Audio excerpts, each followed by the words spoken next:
Merci à vous qui avez décidé de participer ce soir à la rencontre de l'atelier. Mais j'ai une petite invitation à ce sujet à vous faire. Proposez donc à une de vos connaissances d'assister à l'une de nos prochaines rencontres. Car, et je pèse mes mots, vous avez besoin de l'atelier. Et l'atelier a besoin de vous. Surtout dans le but de l'émancipation des citoyens. Merci aux intervenants qui se sont dévoués pour trouver une place dans leur calendrier très très encombré afin de nous rencontrer ce soir à Montluçon. Merci à eux au nom de tous. Merci aux organisations qui ont diffusé notre rencontre de ce soir, CGT, Solidaire, FO, FSU et Comité de défense de l'hôpital. Juste un mot d'histoire. L'histoire de l'hôpital montre, vous vous en doutez bien, une importante évolution dans sa mission au fil des siècles. En effet, au Moyen-Âge, les hôpitaux sont fondés par l'Église pour l'hébergement charitable des pauvres et la notion centrale est la gratuité. Au XVIIe siècle, l'État crée des hôpitaux dans chaque grande ville, mais ce n'est encore que pour recueillir les sans-logis, les mendiants, les exclus. On parle alors d'enfermement. Ce n'est qu'à mi-19e que la législation va renforcer la mission médicale de l'hôpital. D'autres textes et lois viendront ensuite rappeler la mission de service public de l'hôpital. Nous pourrions entendre des observations qui iraient à l'encontre de ce que nous proposons ce soir, c'est-à-dire d'imaginer et de proposer une gestion de ce service public. Ce service public ô combien utile puisqu'il s'agit de la santé et par voie de conséquence d'humanité. Gestion par les usagers, le personnel soignant et les collectivités locales. Des exemples de ce genre de conduite ont existé, mais il faudra évidemment une forte volonté politique que nous tous ensemble pouvons proposer, défendre et engager. Ceci est dans la droite ligne de notre précédente rencontre, les coopératives ouvrières, au cours de laquelle nous avons mesuré ce que les citoyens sont capables de faire grâce à la solidarité, l'engagement et l'humanité. Donc maintenant, engageant la rencontre sur le sujet de l'hôpital, que les deux intervenants ont à charge avec vous de faire vivre la portée du thème de ce soir. Je leur donne la parole.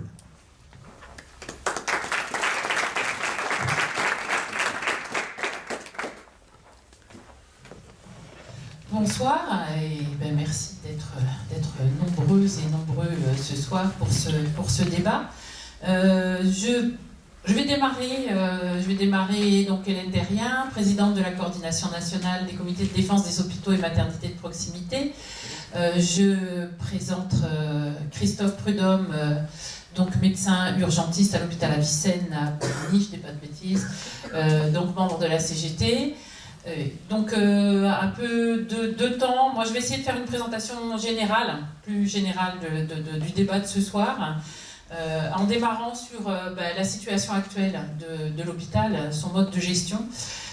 Donc avec la loi Hôpital Patient Santé Territoire, donc la loi dite loi Bachelot, mais ensuite prolongée par la loi Touraine et on continue aujourd'hui avec Madame Buzyn. 3 femmes, c'est extraordinaire, 3 femmes. La honte. Et parce qu'elles sont pas réussi à faire, c'est quand même grave. Bref, donc où on a voulu transformer l'hôpital en entreprise, faire gérer l'hôpital comme une entreprise privée, avec tout ce que ça peut représenter au niveau de ce que pouvait être l'humain au sein d'un hôpital. Une des choses les plus évidentes, on va dire, c'est beaucoup la mise en concurrence des services avec la fameuse tarification à l'activité, où il faut du rendement pour faire du chiffre.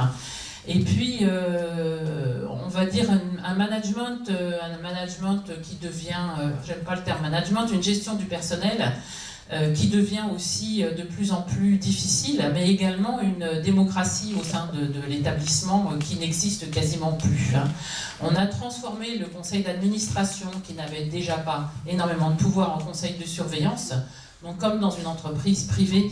Et au passage, on a diminué le nombre de représentants du personnel, le nombre de représentants des usagers et le nombre de représentants d'élus. Par exemple, les conseillers régionaux ne siègent plus dans les conseils de surveillance, qui sont devenus des réunions où on entérine en gros ce que la direction et relais de l'Agence régionale de santé mettent en œuvre. Donc déjà au sein de l'établissement aujourd'hui, il y a un vrai problème de gestion et voilà, avec une façon de travailler aussi très parcellisée. Moi je me souviens d'avoir fait passer des concours à l'hôpital de Montluçon où les agents connaissaient leur service, mais ne connaissaient pas le mode de fonctionnement de leur établissement, ce qui est quand même assez incroyable. Mais bon, voilà, c'était comme ça. Et puis, ce qui paraît aussi important dans cette façon de gérer les choses, c'est par rapport au métier de soignant. On n'est pas soignant par hasard, je pense que Christophe pourra le dire, que ce soit médecin, que ce soit infirmière, que ce soit aide-soignante, c'est souvent des vocations, d'être au service de la personne, d'apporter des soins, du bien-être, etc. Et donc ça, aujourd'hui, c'est une notion qui est totalement remise en cause, avec un mode de gestion qui amène des situations complètement folles, avec des gestions par objectif, mais avec des responsabilisations, mais où on ne donne pas les moyens aux gens de faire leur travail correctement. Donc c'est ce qu'on appelle l'injonction paradoxale, c'est-à-dire que les gens se retrouvent dans des situations où on leur a fixé des objectifs, mais ils n'ont pas les moyens de les atteindre. Et donc c'est ce qui aboutit aussi à ces situations de burn-out, voire de suicide, y compris de médecins. Christophe pourra en parler tout à l'heure. Et donc, en gros, à une destruction de la valeur travail, et pour un soignant, c'est particulièrement catastrophique. Je vais reprendre un peu une citation très provocatrice. Il y a des soignants dans la salle et à côté de moi, mais tant pis, j'assume. C'est une citation faite par Bernard Friot, donc, qui est connu, je pense, ici à l'atelier, qui dit « Les soignants travaillent actuellement pour rembourser la dette des hôpitaux. Jusqu'à quand accepteront-ils la souffrance au travail? Quand vont-ils décider de décider, ne plus dépendre de protocoles? Le refus de cette aliénation, c'est le problème, c'est de ça qu'il faut sortir. » Et donc je pense que c'est pour ça qu'on est là ce soir. Après, il y a l'aspect des citoyens. Citoyens, patients, usagers au niveau de la politique de santé, qui aujourd'hui sont complètement ignorés, relégués au 36e dessous. Donc on a aujourd'hui, avec la loi santé, donc la loi Touraine, a été décrétée, ça se décrète, une association loi 1901, parce que voilà, c'est dans une loi avec un décret, une association qui a créé une France Asso Santé, ça s'appelle, qui regroupe les associations essentiellement de malades et de consommateurs, et qui qui intervient partout, beaucoup, dans les instances hospitalières, etc. Mais ce sont essentiellement des associations de malades, de patients. Ce ne sont pas des gens qui vont intervenir de façon, on va dire, revendicative sur les droits des patients, sur la concertation, la démocratie au sein des établissements et dans l'élaboration d'une politique de santé. Donc on en est là aujourd'hui avec des citoyens qui n'ont pas pratiquement de part active dans la décision d'une politique de santé. Et donc nous, on pense à la coordination nationale qu'au contraire, ils ont toute leur place, et notamment dans des structures qui pourraient être mises en place pour définir les besoins au niveau des territoires. Et je pense que tu reviendras certainement plus par rapport à ça. Donc, puisqu'on est aussi ce soir pour parler de la façon dont un hôpital pourrait être géré par ses personnels et ses usagers, aider des collectivités locales, on sait que cette expérience, elle existe déjà. Alors, elle existe déjà, on la connaît en matière de santé avec les centres de santé. Il en existe quand même un certain nombre en France, même si on peut penser que ce nombre n'est pas suffisant. Donc des centres de santé pour ce qu'on appelle la politique de premier recours, la médecine de ville, qui regroupe des médecins et des personnels soignants salariés, et où souvent, le plus souvent, les citoyens ont une part active dans la gestion de l'établissement. Une expérience qui a été faite, qui est une expérience européenne, hein, c'est en Grèce, hein, où face aux difficultés, puisque la politique de santé a été complètement laminée, et où les hôpitaux n'ont plus de moyens, etc., où des citoyens bénévoles soignants et soignants, médecins, médecins infirmiers, pharmaciens, etc., ont créé des centres de santé pour arriver à soigner les populations et notamment les gens les plus démunis. Donc c'est une expérience d'autogestion intéressante. Et puis il y a ce qui s'est mis en place grâce à un décret de janvier 2018, c'est-à-dire qu'aujourd'hui les centres de santé peuvent être gérés sous forme de sociétés coopératives d'intérêt collectif, les SIC. Et il en existe une, entre autres, qui est celle gérée par la CCAS-EDF à Paris, hein, qui vient de se constituer là récemment en SIC, et donc c'est une expérience particulièrement intéressante puisque effectivement ce sont à la fois les personnels et les usagers qui participent à la gestion de l'établissement. Donc on sait aujourd'hui que c'est une perspective qui peut, puisqu'elle existe sur des établissements type centre de santé, il n'y a aucune raison pour que cela ne puisse pas exister dans un établissement comme un hôpital, et que je pense qu'entre les médecins qui ont la pratique, les soignants et les usagers, si on leur laisse la place de s'exprimer et de pouvoir être acteurs de leur santé, on a toutes les possibilités d'arriver à gérer ces établissements aussi sous forme soit de coopérative SIC, soit sous forme de service public, tout simplement, mais avec une part de gestion et d'autogestion beaucoup plus importante, puisqu'aujourd'hui, elle n'existe pas.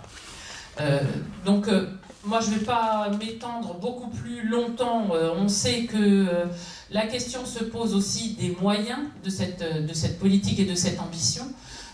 Et donc là aussi, l'autogestion a toute son importance, et notamment par rapport à la sécurité sociale, puisque nous, au moins à la coordination nationale, mais nous ne sommes pas les seuls, nous estimons que la sécurité sociale étant, les cotisations étant issues du travail, qu'il faut absolument que nous nous réapproprions la gestion de la sécurité sociale. Et donc, on a bouclé la boucle, c'est-à-dire que si on gère aussi complètement les moyens financiers, il n'y a pas de raison après qu'on n'arrive pas à mettre en œuvre de bout en bout une politique de santé publique où la gestion serait faite par à la fois les salariés, les usagers et les collectivités locales, enfin les élus à tous les niveaux. Voilà, donc c'est vraiment la perspective générale. Après, je pense que de toute façon, et c'est ce que j'avais noté, je l'ai noté en gros, histoire de ne pas l'oublier, que ce qui est important, ce qui paraît le plus important, et y compris pour arriver à aboutir à cette perspective intéressante, c'est la notion du tous ensemble, qu'à la coordination nationale, on avance régulièrement, c'est-à-dire que partout sur les territoires, il faut arriver à travailler ensemble sur des perspectives, que pour les salariés d'un hôpital aujourd'hui, pouvoir avoir ce type de perspective, c'est aussi avoir un objectif d'une autre façon de travailler et du travailler ensemble, et que on a vraiment besoin c'est ce qu'on fait aussi ce soir, du tous ensemble pour arriver à fonctionner différemment et à mettre en œuvre une politique d'autogestion pour la santé. Merci, je passe la parole à Christophe.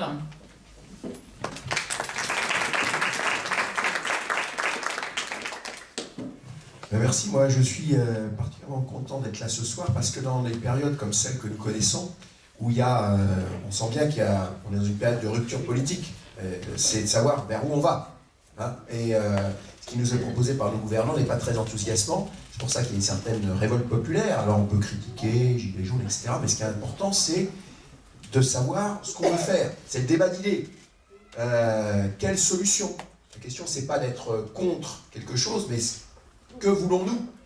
Que voulons-nous pour l'avenir? Est-ce qu'on peut tracer des pistes aujourd'hui, même si les échéances peuvent apparaître pas immédiates? Mais vous savez, moi ça fait un certain temps que je suis syndicaliste. Le bilan qu'on fait, c'est que quand on se bat le dos au mur contre, c'est qu'on a déjà perdu. Et donc il faut être beaucoup plus tranchant, dynamique, faire des propositions qui peuvent paraître pour certains illusoires. On nous critique en disant non, ce que vous proposez vraiment n'a aucune valeur, c'est pas possible. Si, tout est possible. Tout est possible. La question, c'est effectivement de le rendre possible. Et comment le rend-on possible? Eh bien, le secteur de la santé est particulièrement intéressant parce que est-ce qu'on doit décider? Est-ce qu'on laisse décider d'autres pour nous? Ça, c'est la vieille médecine. Non, aujourd'hui, c'est, vous savez, la fameuse formule « mon corps m'appartient ». Hein, et les femmes le disent encore plus fermement aujourd'hui, fortement. Ben oui, mon corps m'appartient, donc ma santé m'appartient. Et je veux pouvoir décider de quels sont mes besoins et comment on répond à ces besoins. Et donc on est au cœur de la problématique du thème. Si je veux pouvoir décider, eh bien, bien sûr, je ne peux pas décider seul, hein, parce que je n'ai pas les connaissances. Donc, mais ce n'est pas aux médecins de décider pour moi, et ce n'est pas aux politiques de décider comment le médecin va me prendre en charge. Donc c'est effectivement autogestion, cogestion, coélaboration. On est au cœur du problème là. Et le système de santé, aujourd'hui, doit évoluer pour répondre à mes besoins, aux besoins du citoyen. Il y a les besoins individuels, puis il y a les besoins collectifs. Et je ne veux pas qu'on m'impose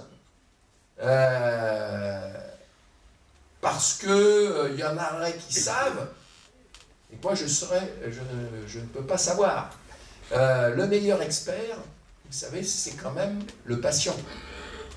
C'est si le patient n'exprime pas eh bien, son problème, le médecin ne peut rien faire. Vous savez, la première partie de la prise en charge d'un patient, c'est ce qu'on appelle l'anamnèse. Au niveau de la terminologie savante, c'est quoi l'anamnèse? C'est faire parler le patient. Il vient pourquoi? De quoi il souffre? Et le rôle du médecin, des soignants, ben, il y a une souffrance, c'est de soulager la souffrance. Et ça ne rentre pas dans les critères, effectivement, des gens qui nous gouvernent, qui veulent gérer l'hôpital comme une entreprise, et qui, y compris, sont prêts à marchandiser le système de santé, qui est déjà bien en marche avec les EHPAD, les cliniques privées, à but lucratif, etc. Donc, pourquoi je dis ça? Parce que ça conditionne toutes les revendications qu'on peut avoir. Donc, si on est dans cette logique-là, c'est donc qu'on doit définir les besoins. Définir les besoins, eh bien, c'est la démocratie directe. Quels sont les besoins à Montluçon et autour de Montluçon? Voilà. J'ai besoin d'un médecin généraliste, j'ai besoin d'une infirmière, j'ai besoin d'un hôpital. Oui, il n'y aura pas de chirurgie cardiaque à Montluçon, mais je veux que le CHU puisse m'offrir de la chirurgie cardiaque. Et pour cela, il ne faut pas qu'il soit encombré par la pathologie tout venante qui peut être traitée à proximité. Oui. Donc, ça, c'est pas au crâne neuf sorti des écoles à décider. Vous voyez, Madame Buzyn, je ne la supporte pas, je le disais tout à l'heure à un journaliste, elle vient de mon hôpital, j'ai siégé avec elle dans un certain nombre d'instances, et elle est méprisante dans son discours. Vous voyez? Elle va expliquer à Bernay qu'il faut fermer la maternité, elle va expliquer au Blanc qu'il faut fermer la maternité, elle va expliquer dans certains hôpitaux de la région Bourgogne qu'un service d'urgence, ça peut être fermé la nuit parce qu'il n'y a pas assez d'activité. Et elle affirme ça avec autorité. Et elle est prête, y compris devant les médias, à rester droite dans ses bottes. Et on a l'impression qu'elle n'a pas entendu, si vous avez vu l'émission d'Élise Lucet sur les maternités, Élise Lucet, je trouvais même qu'elle elle a été même gentille avec elle. Parce qu'elle montait. Il n'y a pas de médecin, mais si, regardez dans le reportage, il y a des médecins qui sont prêts à venir. Elle dit, il n'y a pas de médecin, c'est pour ça qu'on ferme. Donc, il y a un problème. Donc, c'est à nous de prendre le pouvoir. Et pour prendre le pouvoir, vous savez, il y a un autre adage, c'est l'information. Le savoir, c'est le pouvoir. Et donc il faut savoir. Mais savoir, il n'y a pas besoin de faire, vous voyez, d'aller à l'école de Rennes, qui est l'école qui ferme les directeurs d'hôpitaux, ou d'avoir fait l'ENA pour savoir quels sont ses besoins. Hein, il faut échanger les informations, il faut discuter, il faut apprendre à argumenter pour défendre ses idées. Et bien c'est ce qu'on va essayer de faire ce soir, et je vais vous donner un certain nombre d'éléments. C'est pas l'hôpital, il n'y a pas que l'hôpital. Aujourd'hui, c'est le système de santé, le médecin généraliste, l'infirmière, l'hôpital de proximité et le CHU. Donc nous, ce qu'on défend, c'est un service public de santé qui réponde aux besoins de la population, élaboré localement, avec les citoyens, leurs associations, les élus de proximité, voilà, hein, qui sont nos représentants légitimes, si on croit à la démocratie représentative. Voilà, mais il y a des limites à la démocratie représentative. Vous voyez, moi, les élus de proximité, oui, ça va, mais les députés au Parlement, ça ne va pas. Eh oui, ça ne va pas du tout. Hein. Et c'est particulièrement scandaleux quand j'ai entendu Benjamin Griveaux ce matin à la radio, là, qui disait, mais le Sénat n'a pas de légitimité à contrôler ce qui se fait à l'Élysée. Mais attendez, il sort d'où, lui? Au contraire, enfin, heureusement qu'il y a le Parlement qui peut surveiller ce que fait l'exécutif. Attendez, autrement, c'est qu'on n'est pas en démocratie. Ça veut dire qu'il y a le roi à l'Élysée, il fait ce qu'il veut, et sans aucun contrôle. Il peut engager Benalla, faire ce qu'il veut avec lui. Attendez, ça pose un vrai problème qu'un des principaux responsables politiques, M. Benjamin Griveaux, quand même, porte-parole du gouvernement, se permette de dire ces choses-là. Et qu'on est tombé bien bas. Donc, nous, ce qu'on veut aujourd'hui, c'est effectivement un service public de santé. Ça veut dire quoi, service public? Eh bien, ça veut dire que l'État a une politique d'aménagement du territoire, une programmation pluriannuelle, pour qu'effectivement on puisse avoir ce dont on a besoin proche de chez soi. Donc ça veut dire quoi? Ben, ça veut dire que le médecin, il ne s'installe pas où il veut, quand il veut. Donc, il sort de la faculté de médecine, il va travailler là où on a besoin de lui. Et pour pouvoir réguler intelligemment, et non pas de manière autoritaire en disant je vais créer 400 postes de médecins salariés, mais qui iront travailler là où personne ne va aller travailler, forcément ça va poser quelques problèmes, vous voyez. Hein, bon. Non, c'est le médecin, il sort de ses études, et puis on lui propose un certain nombre de postes. Et puis il va déposer son CV. Eh bien, il a envie d'aller travailler à la campagne, eh bien, il aura le centre de santé dans la Creuse ou en Seine-Saint-Denis, pas forcément dans l'Ouest parisien, où il n'y a pas de priorité en termes de besoins. Vous voyez? Et puis surtout, les moyens alloués ne seront pas les mêmes dans la Creuse qu'en Seine-Saint-Denis. Parce que quand vous êtes en Creuse, eh bien, vous avez une faible densité de population, il faut faire des visites à domicile pour les gens qui ne peuvent pas se déplacer. Les visites à domicile, ça prend du temps. Donc, si vous êtes salarié, vous pouvez prendre le temps. Si vous êtes rémunéré à l'acte, ce n'est pas possible. Donc, on supprime la rémunération à l'acte. Tant envie qu'à l'hôpital. C'est une logique, ça, marchande. Hein. Donc, on prend le temps qu'il faut pour son patient. Et on fait confiance aux médecins. Hein, qui a quand même une conscience professionnelle, l'infirmière, on leur fait confiance. C'est pas parce qu'on est salarié qu'on est un branleur. Parce que c'est ce que disent les libéraux. Et ils disent, je travaille 60 heures par semaine. Oui, mais tu vas pas des malades pendant 60 heures. Parce qu'il faut que tu gères ta petite entreprise, c'est tout le cabinet de médecine générale, voilà, il faut que tu ailles des réunions au conseil de l'ordre, etc. Voilà. Non. Le médecin, eh bien, il est salarié, il voit les malades. Et puis il se forme. Et puis il y a les réunions pluriprofessionnelles pour les prises en charge des malades complexes. Le reste, pour ça, les gestionnaires, il y a des études pour faire de la gestion. Eh bien, on embauche des gens qui sont spécialistes de la gestion, sur la logistique aussi, pour commander le matériel, etc., pour l'entretien du matériel, et bien voilà. Et pourquoi on propose des coopératives ou des structures rattachées à des hôpitaux? La coopérative, elle contractualise avec l'hôpital, parce que la coopérative, elle passe un contrat avec l'hôpital, sur la gestion du matériel. Voilà. Parce que l'hôpital, il sait faire. Il a du personnel pour ça. Vous voyez? Et c'est ce qu'on fait avec le centre de santé que citait tout à l'heure Hélène. Ce centre de santé, là, dans la coopérative, il y a un siège pour l'assistance publique, et en particulier l'hôpital qui est à 200 mètres, qui est l'hôpital Saint-Louis, qui est à 200 mètres du centre de santé. Voilà. Hein. Et donc, la question, c'est pas, il n'y a pas d'un côté la ville, de l'autre côté l'hôpital, il faut que tout ça se soit intégré. Et puis, c'est intéressant aussi, c'est une aspiration des médecins, une activité variée et mixte. Le centre de santé peut être implanté dans un EHPAD, au rez-de-chaussée de l'EHPAD, donc il s'occupe, le médecin généraliste, et bien, de la médicalisation de l'EHPAD, et puis des consultations. Vous voyez? Et puis quand il a besoin d'une infirmière pour faire 3 points de suture, du gamin qui vient en urgence, entre guillemets, eh bien l'infirmière, elle vient pour l'aider à faire les 3 points de suture. Et on n'a pas besoin d'emmener le gamin aux urgences à 50 bornes. Vous voyez?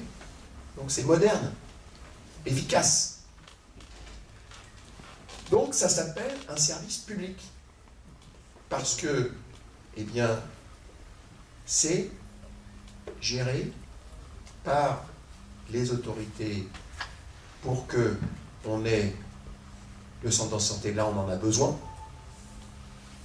C'est dans le cadre d'une coopération avec l'hôpital qui est le service public.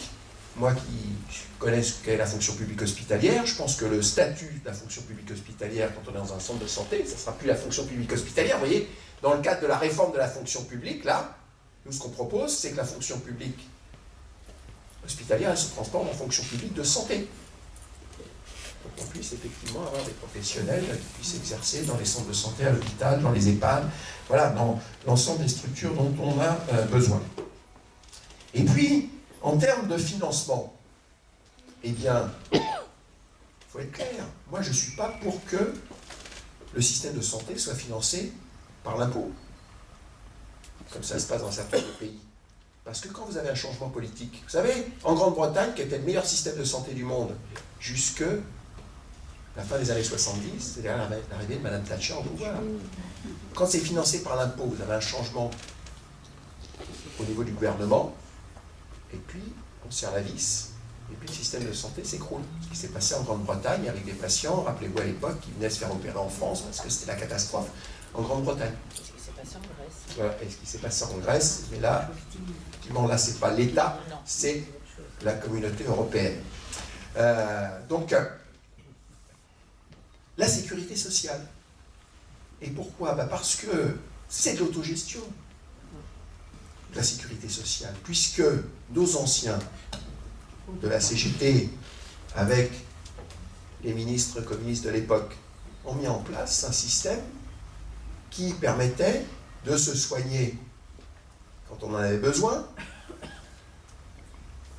d'instaurer la retraite des vieux, ça s'appelait comme ça, le système, quand on était malade, quand on avait l'injection du travail, eh bien, qu'on puisse continuer à vivre, même si on ne pouvait plus travailler, et puis, y compris la famille, et le chômage, c'est l'actualité. Le chômage, ça doit être dans la sécurité sociale. Et ça doit être assis sur des cotisations. Des cotisations. C'est-à-dire, c'est quoi la cotisation? Il faut arrêter de parler de charges. La cotisation, c'est une partie de notre salaire qu'on met dans une caisse de solidarité qui s'appelle la sécurité sociale. Si vous allez aux États-Unis, quand vous gagnez le SMIC, on vous dit, vous gagnez 2 000 €. Parce que on vous donne ce qui correspond aux cotisations sociales. À vous de vous démerder pour vous assurer, si vous êtes malade, pour payer votre retraite dans un fonds de pension. Comme c'est difficile de vivre avec 2 000 €, vous ne payez pas, vous prenez l'assurance de merde parce que vous dépensez tout votre argent pour vivre. Voilà. Donc, ce n'est pas des charges. C'est nous qui avons décidé qu'une partie de notre salaire servirait à notre protection sociale. Et donc, c'est un enjeu, là, vous voyez, aujourd'hui, parce que là, échec sur l'assurance chômage, on va nous vendre la retraite par points, là, qui est une grosse arnaque. Non, non. Il faut qu'on revienne aux salaires différés et à des caisses de sécurité sociale avec des élections gérées par les travailleurs. Le paritarisme qui a été instauré par De Gaulle, c'est la pire arnaque. Vous avez un syndicat jaune et puis c'est les patrons qui prennent le pouvoir. Est-ce qu'on rêve? Parce que ça serait la simplicité, vous voyez, sur la fiche de paye, vous avez une seule ligne, sécurité sociale. Et alors avant, il n'y avait pas de branche à la sécurité sociale. Hein. Oui. Il n'y avait pas de branche. Il y a une caisse unique. Donc il y avait une seule ligne. Vous gagnez 1200, vous gagnez 2000 euros si vous êtes smicard, et vous mettez 800 euros dans la caisse. Voilà. Et comme ce pognon, il nous appartient, mais c'est nous qui gérons la caisse. Avec des élections, pour avoir des représentants syndicaux qui deviennent les gestionnaires de la caisse. Est-ce que c'est rêvé ça? Ben non. Parce que ça, il y a une forme qui n'est pas... on ne va pas la généraliser à toute la France, mais le régime particulier d'Alsace-Moselle fonctionne déjà comme ça. Vous voyez? Et donc il n'y a pas de... Vous n'avez pas besoin d'avoir une assurance maladie complémentaire. Vous voyez ce que réclame la CGT aujourd'hui? Ça a été un débat dans la CGT, hein, je pense qu'il y a beaucoup de gens qui ont peut-être participé à ce débat. On a tranché. On veut se débarrasser des assurances maladie complémentaires, dites mutuelles, pour la santé. Ça ne veut pas dire tuer les mutuelles. Les mutuelles ont beaucoup de choses à faire. Mais c'est le cheval de Troie pour tuer la sécurité sociale, l'assurance maladie complémentaire. L'ANI, c'est la plus grosse arnaque. Vous savez pourquoi on a rediscuté de ça à la CGT? C'est que nos camarades du régime particulier à Alsace-Moselle, quand il y a eu l'ANI, sont venus nous voir en nous disant « Attendez, là, ce que nous proposent les patrons, c'est moins bien que notre régime particulier. » Parce que c'est quoi? C'est des assurances maladie complémentaires de merde, sauf si vous êtes dans une grosse boîte, un bon syndicat. Mais si vous avez une trop bonne prestation sociale, la Cour des comptes vient vous dire, comme à nos camarades de l'EDF, oh là là, vous êtes des privilégiés, il faut mettre tout ça à plat et que vous reveniez dans le droit chemin, c'est-à-dire que on vous abaisse tous vos avantages. Donc, c'est possible. Et est-ce que ça serait trop coûteux? Est-ce que c'est pas possible financièrement? Alors, sur le financier, je le disais tout à l'heure aux journalistes, mais je pense que c'est très parlant. Vous savez, c'est tous les mêmes. Hein. Fillon-Macron, il n'y a pas de différence. Ils ont dit la même chose sur le financement du système de santé. Fillon, on l'avait fait venir dans un EHPAD dans le Val-de-Marne. Il s'était fait alpaguer par une collègue aide-soignante, un peu brutale, qui lui a dit « Ah, monsieur Fillon, quand vous serez vieux, est-ce que vous accepterez que j'ai que 8 minutes pour faire votre toilette ?» Et le dénommé Fillon, il a répondu « La dette qu'on va laisser à nos enfants. » Alors la collègue aide-soignante, vous voyez, elle n'a pas compris. Et puis monsieur Macron, il se promène de temps en temps, de moins en moins, là, parce que maintenant, il faut qu'il y ait 2 compagnies CRS pour qu'ils puissent venir visiter ou faire une inauguration quelque part. Bon, à Rouen, il y a une collègue infirmière qui lui a posé une question sur les moyens.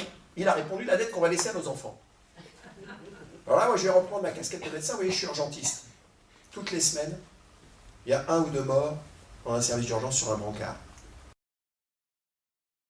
Ils ne sont pas tous médiatisés. Vous voyez, il y a eu celui de la Révoisière qui a été fortement médiatisé. Donc moi, je dis aux politiques, la question de la dette qu'on va laisser à nos enfants, on pourra peut-être en discuter.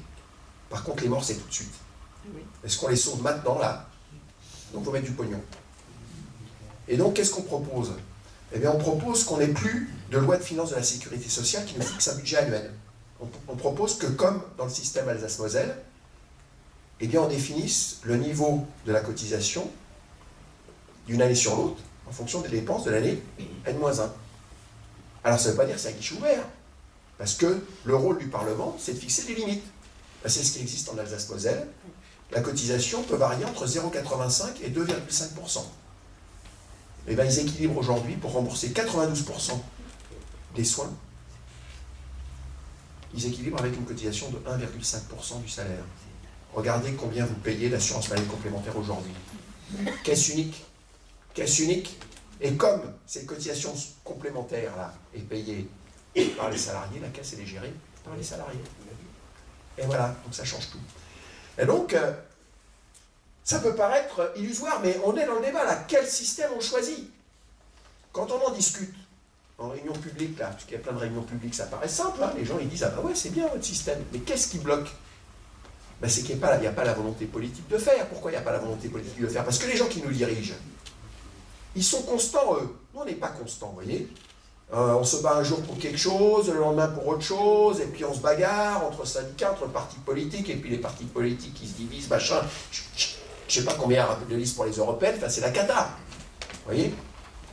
Donc, la question aujourd'hui, c'est que ça profite à des gens qui ont pris le pouvoir, qui sont les capitalistes, c'est pas un gros mot, Et ils sont constants parce que vous savez, ce qu'ils nous vendent aujourd'hui pour transformer, moderniser notre système de protection sociale, en particulier la sécurité sociale et puis notre système éducatif, eh bien, ils l'ont théorisé depuis très longtemps, et en particulier lors de la revanche qui s'est traduite par le départ des ministres communistes du gouvernement en 1947, par la scission de la CGT financée par la CIA avec la création de FO, depuis 1947, ça s'appelle l'école de Chicago.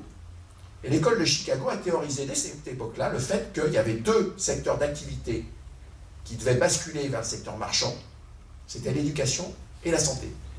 Ils avaient perdu, puisque du fait voilà, la crise, Keynes et puis la guerre, eh bien, ces deux secteurs-là, dans les pays riches et développés, majoritairement, ils étaient sous la tutelle de l'État et du système de sécurité sociale solidaire. Mais eux considèrent que ça doit basculer sur le système marchand. C'est ce qui existe déjà aux États-Unis. Et aux États-Unis, je vais terminer là-dessus, je vais vous donner deux exemples. Eh bien, puisque c'est dans ma famille, j'ai ma sœur qui est partie comme baba cool à 20 ans à San Francisco, la Maison Bleue dans la colline, tout ça. Elle est toujours baba cool. Et là, pour payer les études de sa fille, à 50 balais, elle a arrêté son assurance santé, parce qu'elle ne pouvait pas payer les deux. Donc, heureusement, elle n'avait pas une maladie grave, elle avait les calculs dans les reins, ça fait quand même mal. Et donc, elle m'appelait pour que je puisse lui donner quelques conseils. Bon, là, elle a repris son assurance santé, mais enfin, bon, elle est serveuse dans un restaurant, elle gagne pas très bien sa vie, donc elle a pris une assurance santé de base. Et donc, elle s'est préoccupée de se faire traiter ses cailloux. Donc, vous savez, par les ultrasons, là, on détruit ce qu'on appelle la lithotripsie. Ben, on vous fait un devis là-bas, pour savoir si vous pouvez payer. Vous voyez? Et combien vous rembourse votre assurance? Donc, on lui a fait un devis, 12 000 $, en ambulatoire. Hein. Son assurance santé remboursait 7 000. Donc, elle a été se faire soigner quand elle a eu économisé les 5 000. Voilà. C'est une des raisons pour laquelle, aux États-Unis, aujourd'hui, l'espérance de vie diminue. Ça a des conséquences. Hein. Et sur la Grèce, quand vous avez l'effondrement d'un système de santé, c'est catastrophique. Hein. L'espérance de vie a diminué dramatiquement en Grèce. Et puis vous avez l'opposé. Donc j'ai mon fils, lui, il bosse dans un grand cabinet d'audit, il a fait une grande université, bon, heureusement, il a pu l'aider pour pas qu'il s'endette trop. Enfin, il a fait 2 ans d'études là, à l'Université Columbia à New York.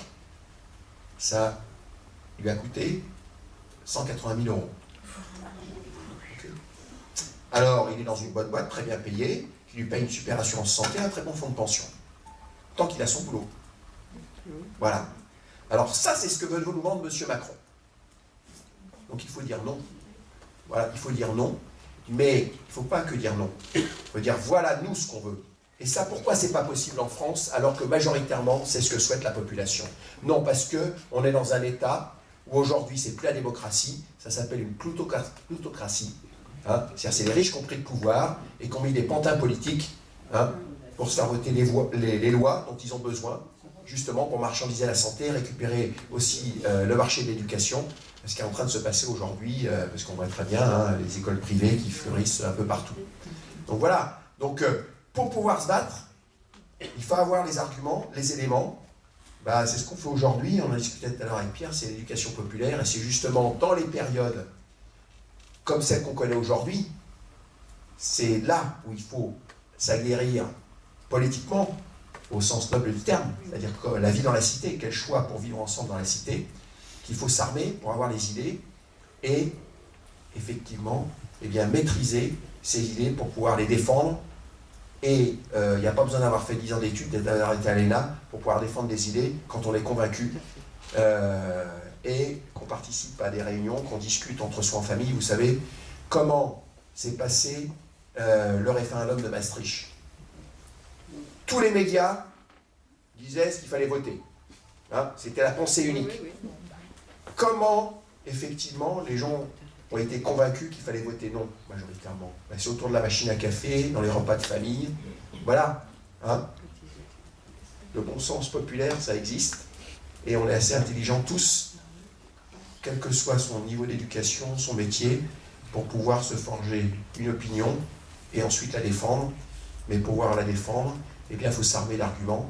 Et bien, les arguments, on les acquiert en discutant dans des réunions comme celle-ci, et pour pouvoir les diffuser aussi, parce que si chacun d'entre vous diffuse l'information auprès de 3-4 personnes, eh bien, ça fait boule de neige, et puis, eh bien, c'est comme ça qu'on arrive à renverser les montagnes.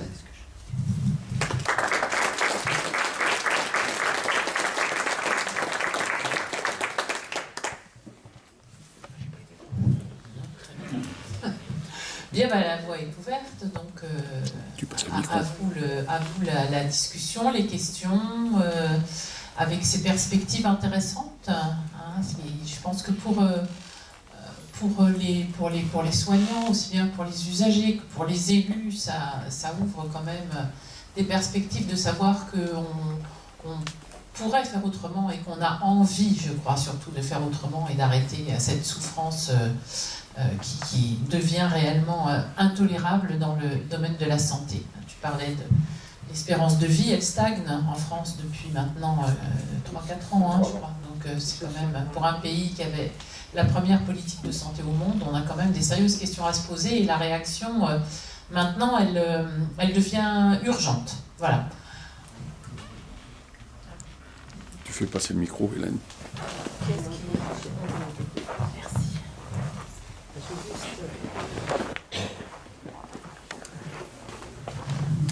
Il faut bien que quelqu'un commence. Donc, Pierre Guichon, je suis président du comité de défense de l'hôpital de Montluçon. Avec beaucoup de difficultés, on arrive à se bouger un petit peu, mais voilà. Alors moi, dans ce que je viens d'entendre, ça me fait un truc dans la tête, plein de trucs là. Je me dis, j'y arriverai jamais, on n'y arrivera pas. Alors la santé, le Macron, machin. Moi, je me dis, mais ça fait des années qu'on est à supporter une politique de santé qui est en train qui nous a menés là où on est aujourd'hui. Parce qu'on a toujours entendu dire que ça coûtait cher, qu'il fallait faire attention. Et dans les hôpitaux, pour y avoir travaillé, il y a des économies à faire, non pas au niveau du fonctionnement, mais au niveau de tout ce qui est dépenses que le personnel ne peut pas gérer. C'est-à-dire qu'on entend parler de partout, parce que je vais essayer d'être claire, mais je ne vais peut-être pas aller au bout de mon explication sans trop de problème. Mais par exemple, on a tous ces scandales qui sont par rapport à ces prothèses dans les hôpitaux qui changent tous les 4 matins, les gens qui ont des soucis post-opératoires parce qu'ils ont été opérés par des gens qui n'ont pas le respect de l'individu. Tu disais tout à l'heure, c'est nous qui commandons. Eh bien non, je suis désolée, je vais encore être en désaccord, mais c'est simplement dire, les gens, on va à l'hôpital et on subit le médecin qui dit, moi je vais vous faire ça. Et ce pouvoir qu'on essaye d'avoir, nous, en tant qu'usagers, c'est pas facile parce qu'il faut déjà aller contre l'avis d'un médecin. Il faut aller dans un système où tout est enfermé, tout est cloisonné. Et j'ai des difficultés à savoir comment on peut avancer dans ce système. La sécurité sociale, évidemment, c'est ce qu'il faut qu'on essaye de sauver, mais tous les jours, on a des atteintes contre ça. Regarde, par rapport au projet de financement, il va y avoir encore des réductions. Macron dit on va mettre des médecins à droite à gauche parce qu'il ne faut pas qu'ils perdent de temps. Mais ça existait tout ça. Les secrétaires médicaux faisaient du boulot. Si on n'avait pas réduit les lits dans les hôpitaux en France, on n'en serait pas à avoir des attentes et des décès dans les services d'urgence. Parce qu'il ne faut pas me faire rigoler, à l'hôpital de Montluçon aussi, on a des difficultés et des risques de mort par oubli ou par manque de temps ou manque de personnel. Alors je dis, il faut que les gens soient représentatifs dans toutes les instances qui existaient avant et qui n'existent plus. Parce que comme disait Hélène, on a supprimé les représentants des personnels, les représentants des usagers. Et c'est là où il faut qu'on revienne à des situations, enfin des choses plus proches de l'humain, quoi. Il faut que les gens aient le droit de dire quelque chose. Et je pense qu'il faut de l'information. Cette information, il faut qu'on la fasse. Mais c'est vrai qu'on se heurte à des tas de médias, de journaux qui disent tout le contraire de ce que nous, on peut dire. Et c'est là où je pense qu'on a du boulot et ça ne va pas être facile. Je ne sais pas si vous avez compris quelque chose, mais voilà. T'inquiète pas. Alors moi, je voulais un petit peu rebondir sur ce que tu disais, Pierrette. Bon, on a quand même pu décanter, hein, t'inquiète pas. Mais quand on dit on n'a pas le droit de... Enfin, les gens pense qu'ils n'ont pas le droit de faire le contraire de ce que le médecin lui dit.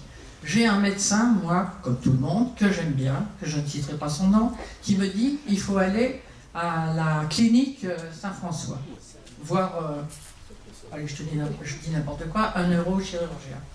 Eh bien, moi, non, je prends la lettre qu'il me donne, je prends mon rendez-vous ici, à l'hôpital de Montluçon, parce que c'est le service public, et c'est parce que c'est moi qui l'ai financé avec mes cotisations, peut-être aussi avec mes impôts, et je fais ce que j'ai envie de faire. Quand je montre ma lettre, on m'a dit, bah oui, mais c'était pas moi que vous deviez voir, mais j'ai dit, j'ai bien le droit de faire ce que je veux quand même, je suis une citoyenne. Alors bon, ça fait un peu rebelle et insoumise, mais enfin, c'est comme ça. Et j'y vais, et je conseille aux personnes aussi qui me parlent de la même chose, mais il m'a envoyé là-bas, ben, je suis pas bien contente, en plus on m'a pris des sous de main à la main, on m'a demandé, mais c'est scandaleux. Je veux dire, on paye le tarif qu'on doit payer et on n'a pas besoin de donner des dessous de main à quelqu'un qui va t'opérer de l'appendicite. Hein. C'est très simple, hein. Je prends ce qui est minimaliste, mais je pense que vous comprenez ce que je veux dire. Je veux dire, il y a un service public qui a été financé par nous, qui a été, comme disait Jean-Christophe, c'est ça ? Christophe, pardon, qui a été fondé par des ministres qui savaient de quoi ils parlaient, eux, parce qu'ils sortaient du peuple, et c'était difficile, hein, et non pas d'une bourgeoisie. Et quand j'écoute Macron qui parle de ses enfants, j'ai rien contre lui, contre la enfin si, beaucoup contre lui, mais je veux dire, il parle de quoi quand il parle de ses enfants ? De quel enfant il parle ? Alors je ferme la parenthèse parce que ça me fait un peu marrer. Hein.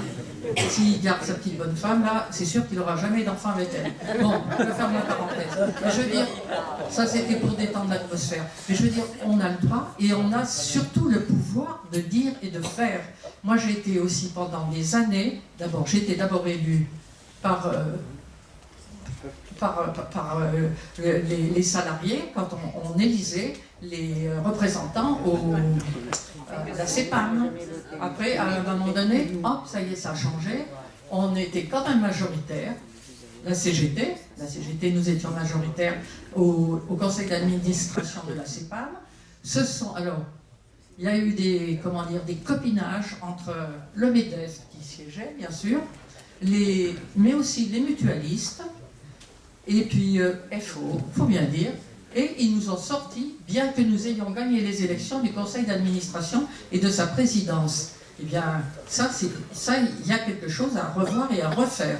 Ça, c'est sûr, il faut tout reprendre à la base, hein, parce que on peut bien se soigner en France encore, et pas payer la peau du cul avec des espèces de mutuelles par lesquelles on est obligé de passer. Et c'est vrai que, il n'est pas là, mais j'avais un secrétaire de la CGT à Montluçon, Roger Tindilia, qui disait toujours « les pauvres, ils sont moches ». Mais il a raison, ils ne sont pas dedans. Eh bien non, ils ne peuvent pas se faire soigner, puisqu'ils ne peuvent pas payer, ils ne peuvent pas avoir... Je veux dire, c'est une tristesse. Alors que la mère, comment elle s'appelle, Bettencourt, avec son 1 400 000 années de SMIC devant elle, eh bien, elle a dû mourir à 95 ans avec toutes ses dents qui ont été implantées. Eh bien, je trouve ça d'une injustice, mais d'abord, vous voyez, ça m'énerve et je vais attraper la tension, vous allez être obligé de me soigner.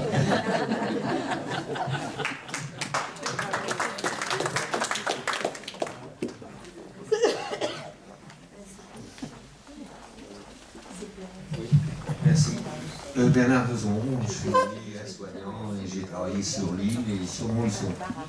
Moi, je note quand même qu'il y a une dégradation, c'est la manière dont ça se passe actuellement. Moi, j'ai connu dans un lieu sur l'île, où avec le directeur, les projets s'élaboraient, il y avait une commission médicale présente aussi, qui savait exprimer ses besoins, qui était dans une projection d'avenir et non pas dans une concurrence, parce que ça existe malheureusement. Et quelque part, les compétences du personnel, effectivement, vous avez raison, la parité c'est bien, mais il suffit d'un seul, et puis on est minoritaire forcément. Moi j'ai connu quand même un fonctionnement où on discutait sur un plan de formation, où il y avait encore une part de développement personnel, en dehors des actions maintenant préconisées par l'administration et qui sont obligatoires pratiquement. Alors je ne dis pas que c'était idyllique, mais c'était quand même quelque chose qui était bâtard, effectivement, mais qui permettait l'expression. Moi, ce que je note surtout, c'est la détérioration de ça. Ça, c'est fini, ça, maintenant. À tout niveau, c'est en train de partir en quenouille, quoi. Et maintenant, effectivement, c'est l'ARS, si c'est encore l'ARS, je ne suis plus maintenant l'actualité à ce niveau-là, et les directeurs qui sont désignés, et les directeurs en général, les directeurs des soins infirmiers maintenant ne connaissent rien aux soins infirmiers, c'est pas utile, ils ne sont pas là pour ça. Lorsqu'on nomme des cadres, on peut les nommer dans un secteur différent de leur où ils sont spécialisés, soit pour connaître tout l'hôpital, mais aussi amoindrir leurs compétences spécifiques, des choses comme ça. Donc il y a une espèce de morcellement qui se passe actuellement, qui amène de la souffrance, parce qu'il y a des gens, ça pèse quand même. Quand dans un service où on ne se sent pas à l'aise, où on n'a pas voulu travailler là, ça joue. Les cadres, bien sûr, maintenant, ils ont des missions transversales.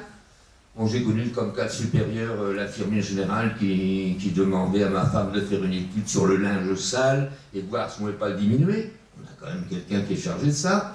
J'ai vu un autre cadre supérieur aussi être chargé de trouver des boîtes spécifiques pour justement la sécurité des infirmières. Il a passé un temps fou là-dessus, pendant ce temps-là, il n'était pas dans les services, alors qu'on a une infirmière hygiéniste à l'hôpital.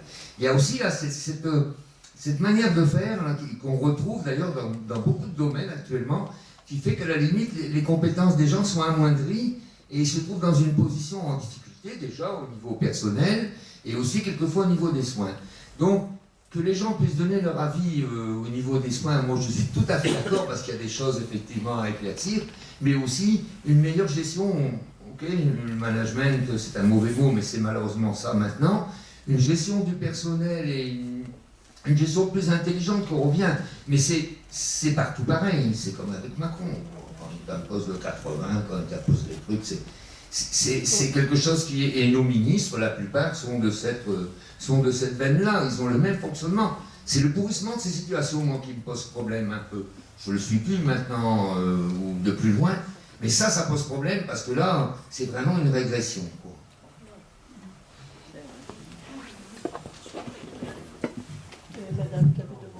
Ah, pardon. Voilà, je voudrais apporter un témoignage par rapport au centre de santé. J'ai vécu très longtemps dans le 93, qui a une certaine notoriété, suivant les personnes qui en parlent, et dire que vraiment, j'y ai travaillé 25 ans. Je dois dire que vraiment, et j'appuie ce que vient de dire le docteur Prudhomme, c'est vraiment la possibilité d'apporter la santé auprès de la population. J'étais à Blanc-Ménil, 93, on faisait 100 000 actes médicaux par an, de la piqûre intramusculaire jusqu'à un certain moment l'ablation des amygdales, et nous avions 3 généralistes, toutes sortes de spécialistes, dermatos, cardiologues, phlébologues, entérologues, tout un tas de spécialistes. Et ce qui était fort intéressant, c'est que chaque personne qui venait avait un dossier personnel qui véhiculait chez tous les soignants. Ce qui veut dire que tel médecin pouvait consulter ce que le collègue avait mis et avait déjà une idée de l'entité que représentait le malade. Vous voyez, on ne regardait pas par tranche, mais c'était le tout, savoir, etc. Alors on avait même les assistantes sociales, on avait les kinésies avec une piscine d'ailleurs, vous voyez, et ils venaient avec la justification comme se passe à l'hôpital, les papiers de sécurité sociale, et nous avions des accords avec les mutuelles, enfin pas mal de mutuelles, ce qui fait que quelqu'un pouvait venir se soigner avec la justification et ne payer rien. Ce qui permettait à chacun, quels qu'étaient ses moyens, de venir se soigner.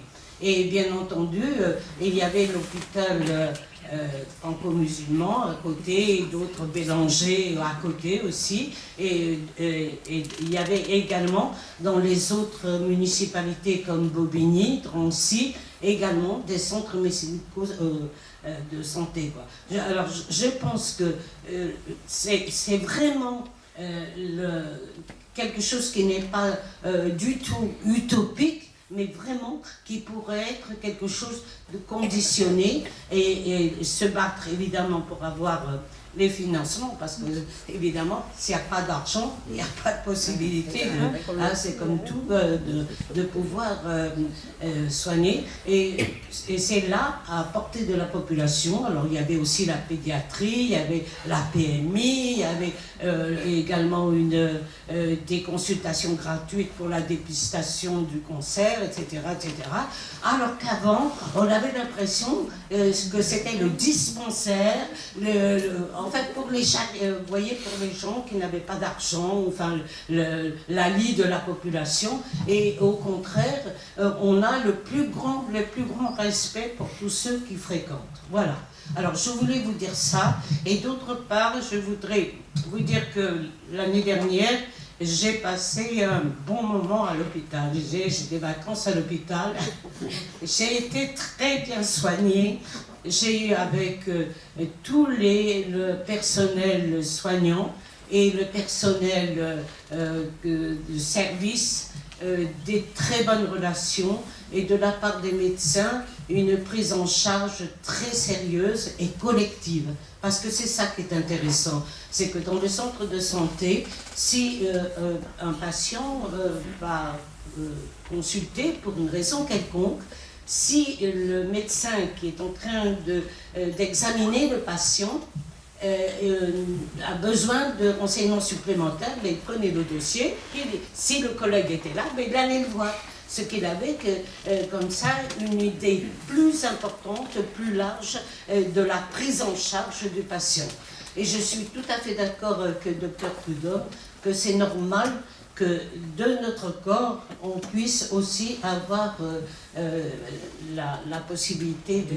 Alors, je vais poser une question, c'est que, enfin c'est moins joyeux, mais c'est quand même, je crois, utile, c'est que où en est-on pour la fin de vie? Bon, il y a Leonetti, le professeur, etc.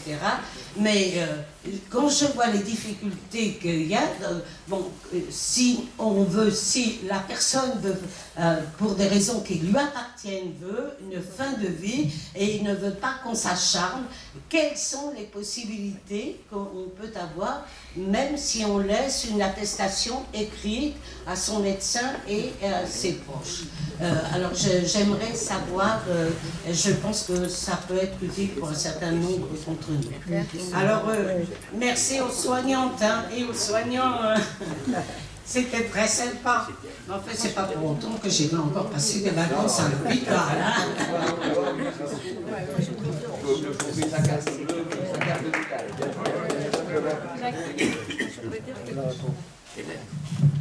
Oui, moi je voudrais faire des compliments sur l'hôpital maintenant à Montluçon. Moi j'ai été élève infirmière dans les années 65-67. À l'époque c'était la catastrophe et il est venu un médecin de Lyon qui à l'époque a fait venir plein de gens, de médecins de Lyon compétents. Et maintenant, moi je dis qu'à l'hôpital on peut avoir confiance. Il y a des très bons praticiens et c'est de qualité. C'est tout ce que je voulais dire.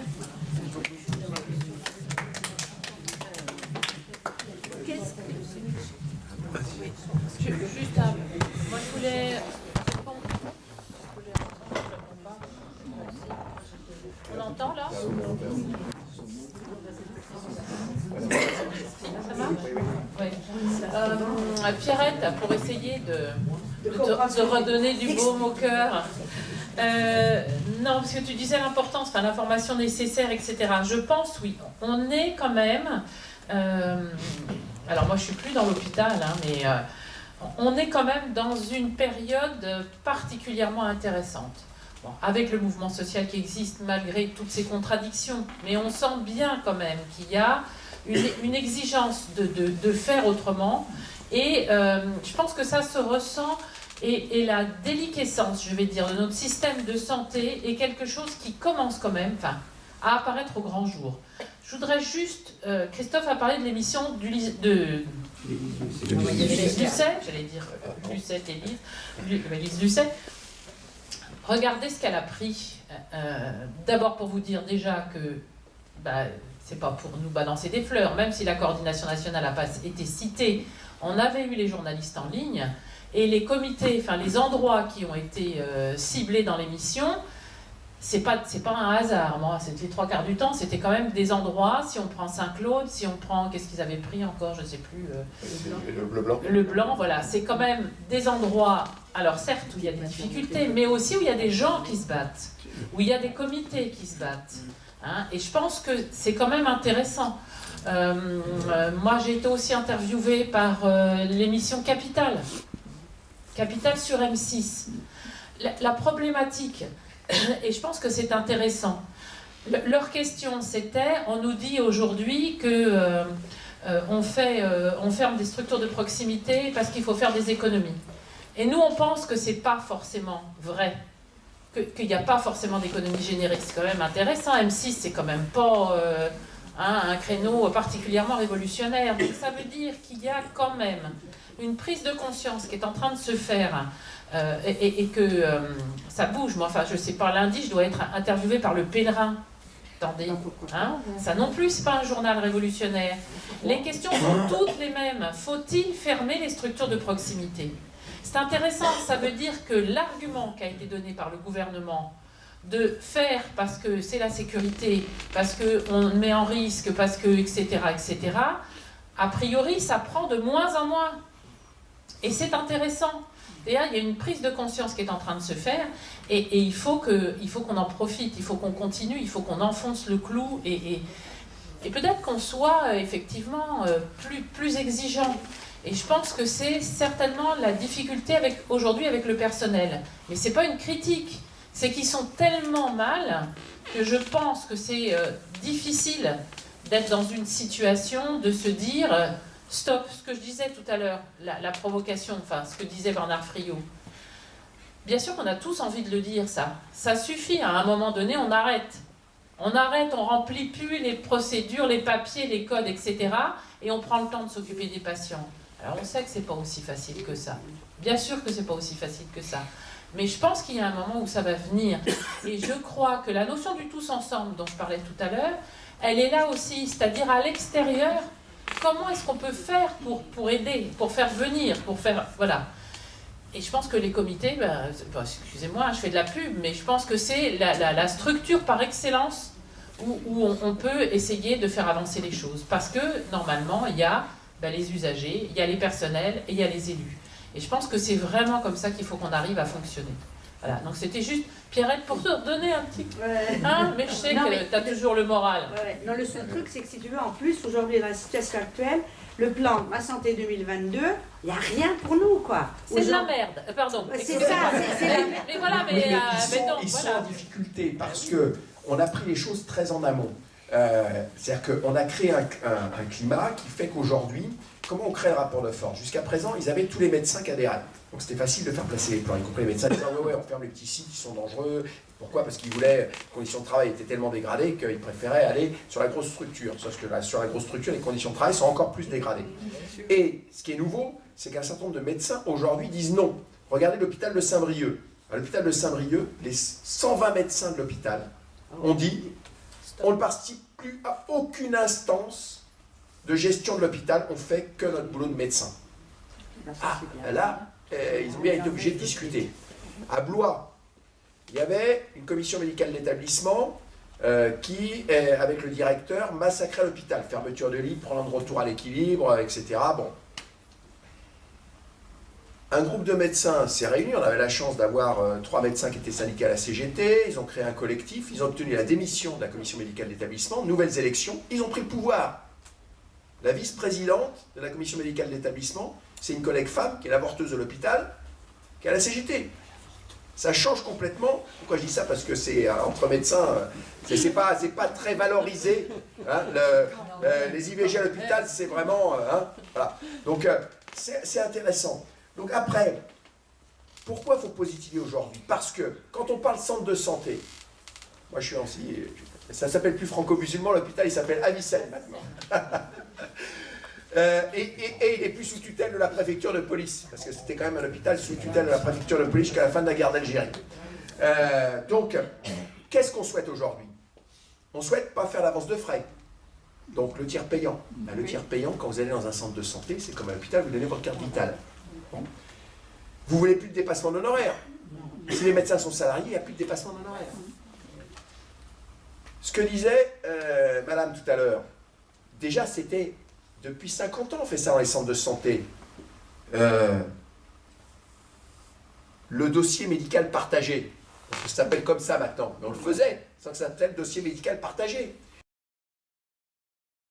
Si vous avez un centre de santé qui est en lien avec l'hôpital, on appelle ça le système d'information, vous rentrez toutes les données dans l'informatique et le dossier il est accessible pour tout le monde. Il n'y a pas besoin d'inventer, vous voyez, ce qu'ils essayent de mettre en place là depuis des années, ils ont mis 800 millions d'euros à la poubelle, hein, et aujourd'hui, il y a quelques personnes qui ont des dossiers médicaux partagés, mais il n'y a rien dedans. Voilà. Parce qu'il faut faire simple. Faire simple, c'est effectivement, c'est un outil, le dossier médical partagé, un outil pour qui? Si les gens travaillent ensemble, ben, ils le mettront en place, et entre le cardiologue, le médecin généraliste, et puis les médecins hospitaliers, on aura les données qui seront rentrées dans l'informatique. Vous voyez, pour 3 questions essentielles pour tout citoyen. Ne plus avoir à faire l'avance de frais, je donne ma carte vitale, et je n'ai pas besoin de donner ma carte bleue. Bon, si on a des centres de santé, ça marche. Les dépassements, c'est quand même une catastrophe, avec un renoncement en soins, plus de dépassements. Et est-ce que, s'il n'y a plus de dépassements, les médecins seront mal payés? Je ne sais pas si je vous ai parlé de la Saône-et-Loire, là, où ils ont mis en place un centre de santé départemental. Donc, je n'avais pas parlé tout à l'heure dans mon intervention, c'est avec les journalistes.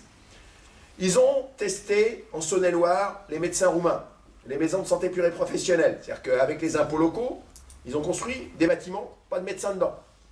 Donc, le conseil départemental a dit, c'est pas possible. Le conseil départemental, président, les Républicains, hein, quand même. Il dit, je monte un centre de santé départemental avec 35 lieux d'exercice et j'embauche 50 médecins salariés. Avec le salaire qui est calqué sur le salaire hospitalier, enfin, en améliorant un petit peu le salaire d'embauche, 4 000 € pour le jeune et 8 000 € pour le plus vieux.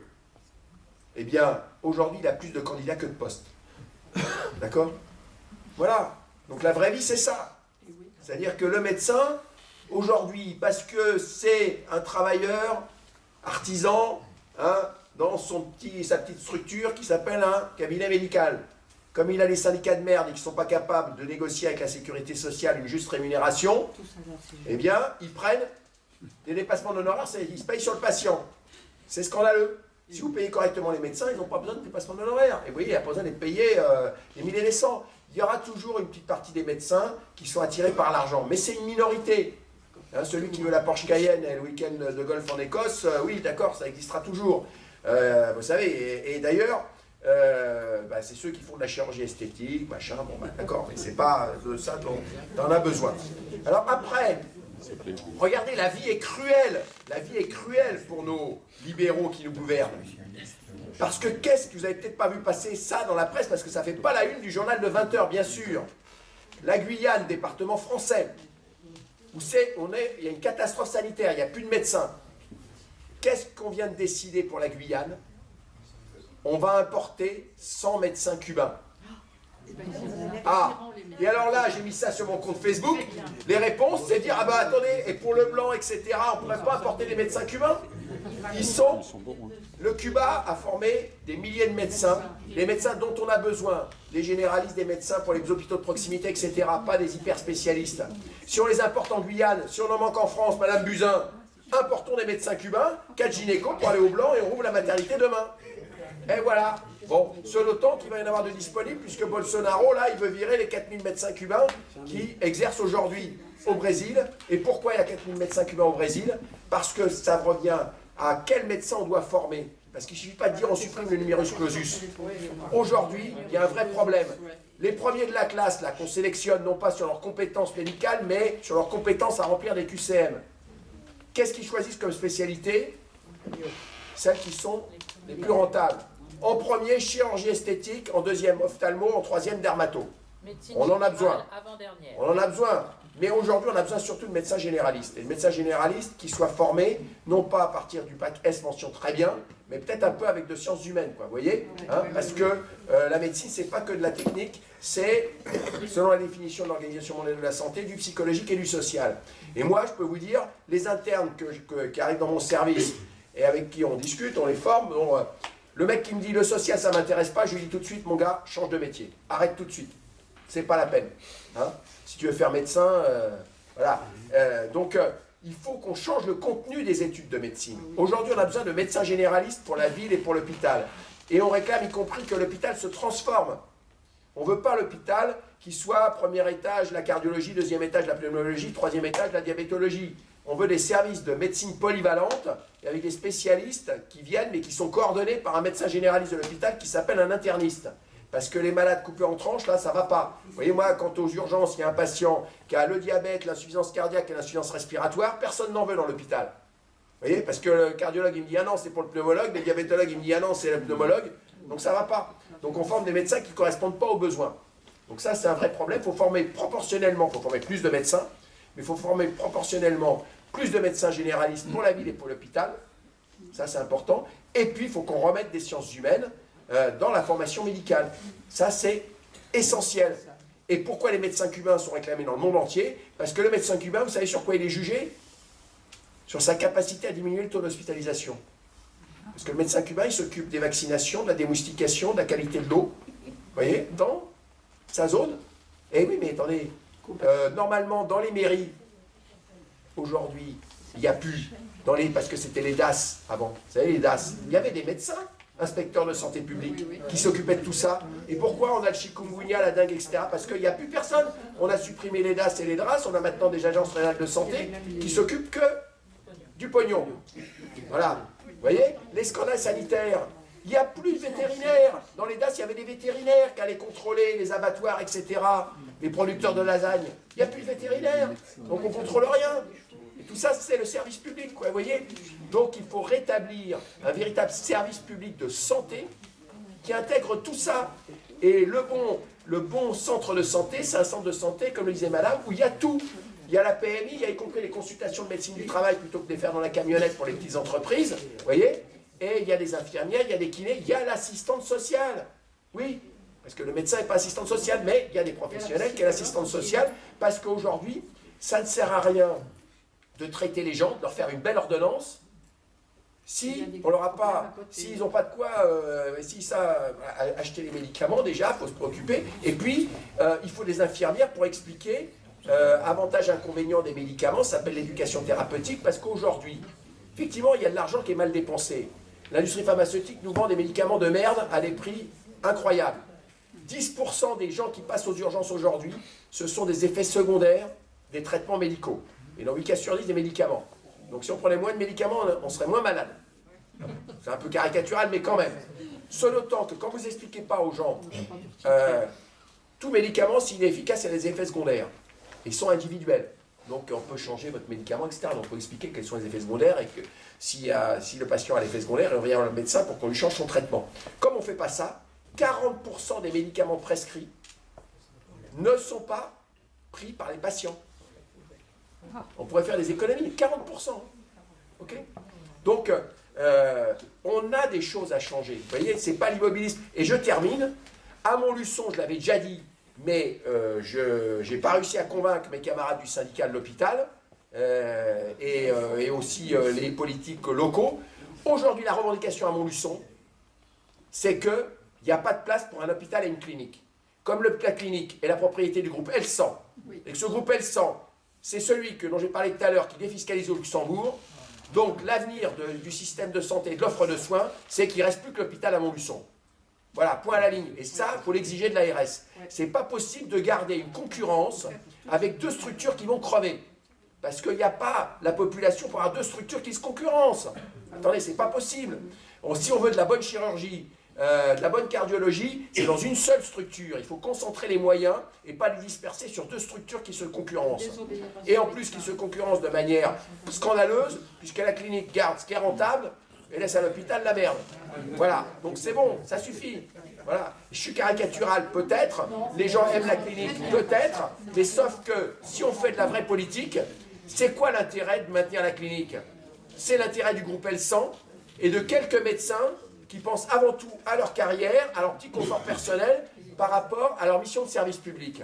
Voilà, donc il faut être clair, il y a un moment donné, si on ne dit pas les choses comme ça, eh bien, on ne fera pas progresser les choses.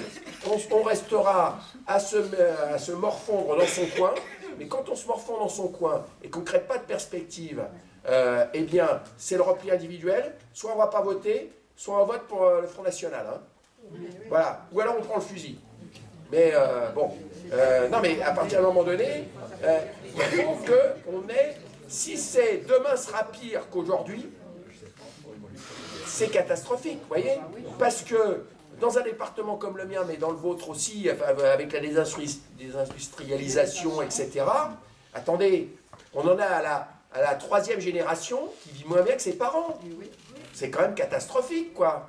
Alors qu'on est soi-disant un pays riche, développé, qui a des progrès techniques, etc. Attendez, et si alors donc, si ça continue encore comme ça, non, c'est pas possible. Il y a une concentration des richesses dans les mains de quelques-uns, ça c'est dit par tout le monde, c'est ça qu'il faut changer. Et c'est pas vrai qu'on peut pas le changer. Vous voyez, le groupe Elsan, il faut le dénoncer partout. Ici, sur Montluçon, faire de la vraie politique, c'est-à-dire c'est quoi cette clinique qui est possédée par un fonds d'investissement qui défiscalise au Luxembourg. Est-ce que c'est logique? Non. Voilà, c'est pas logique. Qui finance les campagnes électorales des élus locaux. Juste par rapport à la clinique, justement, puisque en tant que pour la défense des usagers, on avait vu le directeur en lui disant, nous, les gens qui veulent se faire soigner pour un problème urinaire sont obligés d'aller à la clinique. Ils ont le monopole. Ils ont le monopole. Et quand on a dit au directeur, mais pourquoi vous ne faites pas venir un urologue à l'hôpital, puisque nous, on souhaite être soignés à l'hôpital, il nous a répondu que l'hôpital n'a pas vocation à faire de l'urologie. Non. Puisqu'aujourd'hui, en plus, c'est ce qu'il nous a répondu, et en disant, avec les groupements hospitaliers de territoire et de machin, ça veut dire que l'hôpital de Montluçon sera axé sur un peu de cardio, un peu de ci, un peu de ça. Et la députée a dit, vous avez de la chance, parce qu'il n'y a aucun service qui va fermer, donc soyez calme et tranquille un petit peu, vous énervez pas trop. Et alors, après, quant à la clinique, on a voulu dire que les dépassements d'honoraires, parce qu'en plus il y a des dépassements d'honoraires pour une consultation, on nous répond, eh ben non, c'est pas possible, l'hôpital a de la cardio, ben vous aurez l'urologie et la clinique. Et personne ne peut se faire soigner d'un problème d'urologie. Mais ça, qui décide de ça?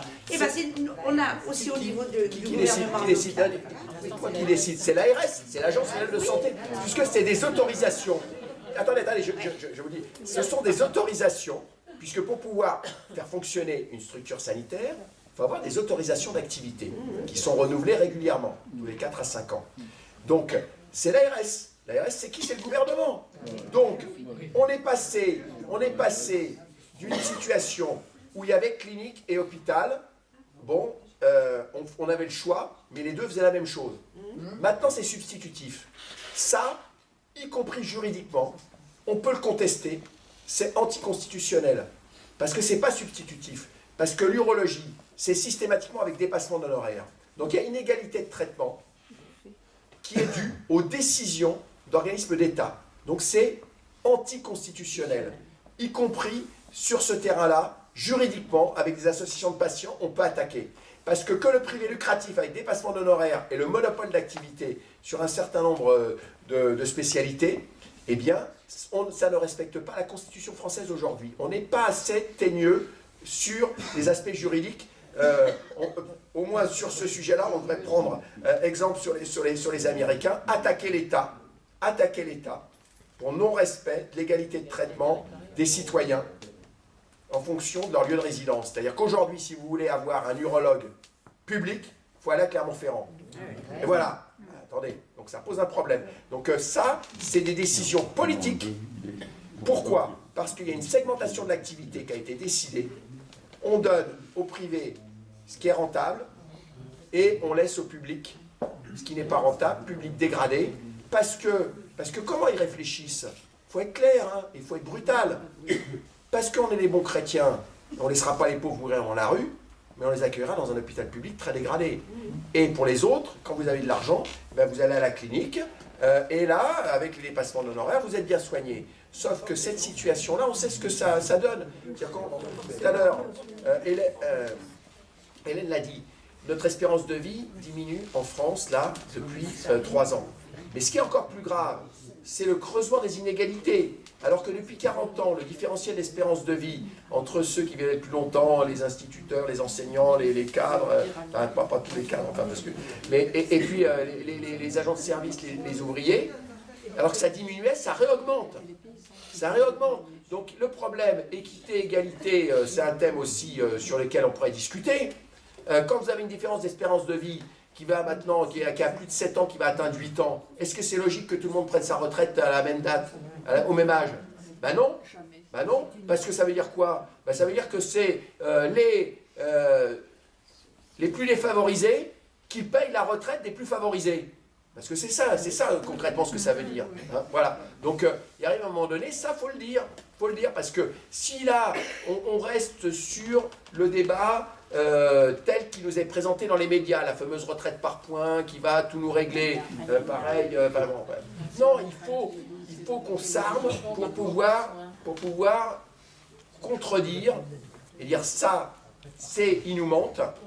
Et voilà, nous, ce qu'on propose comme autre alternative, et le dire aujourd'hui, que le groupe L100, on n'en veut plus, parce que ce sont des margoulins qui défiscalisent au Luxembourg, faisons un référendum là-dessus. Et bien, voilà, exprimons-nous, faisons un référendum. Est-ce qu'aujourd'hui, on accepte en France qu'il y ait des investisseurs étrangers qui viennent sur le marché de la santé pour rémunérer des actionnaires, y compris en profitant des paradis fiscaux? Question qu'on peut mettre au référendum. Eh bien oui, mais à un moment donné, il faut dire les choses comme elles sont. Et vous, c'est le groupe L100, votre clinique. C'est le groupe L100. Voilà.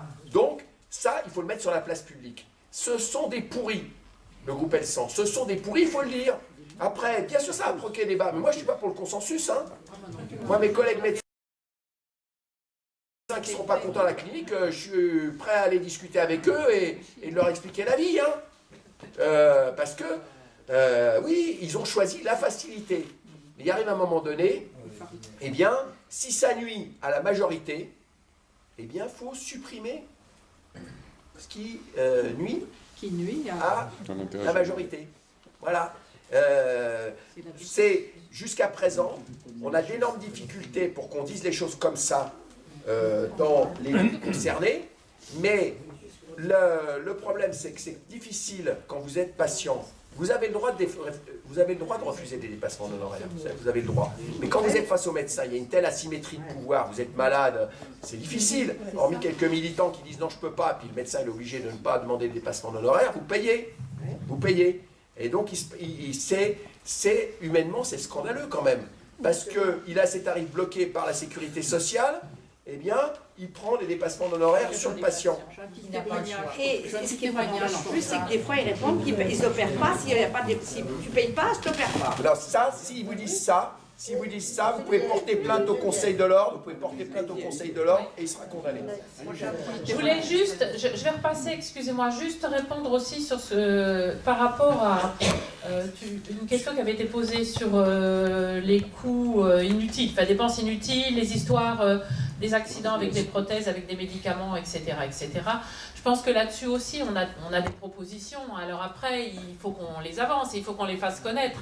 Quand on se bat en disant qu'il faut qu'il y ait un pôle public du médicament et qu'on arrête de faire financer et la recherche et la fabrication des médicaments par des laboratoires pharmaceutiques qui s'engraissent, qui facturent à la sécurité sociale et qui font accepter à la sécurité sociale des coûts de médicaments absolument impressionnants, on a aussi notre mot à dire là-dessus et à avoir une autre exigence.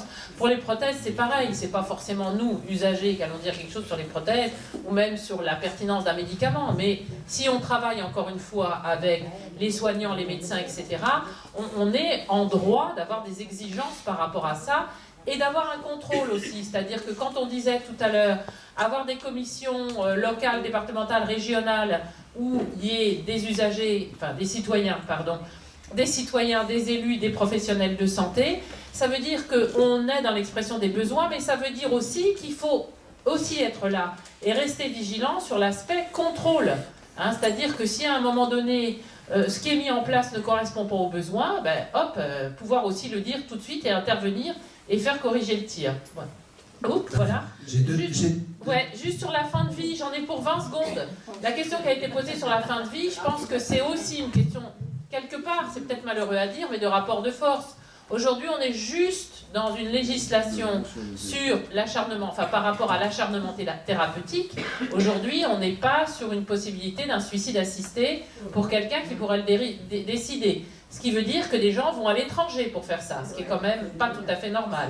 Donc il y a des choses à faire progresser et on est dans un pays aussi, il faut bien le dire, de tradition un peu chrétienne et voilà, sans vouloir choquer personne, qui fait que tout ce qui touche à la mort est particulièrement compliqué.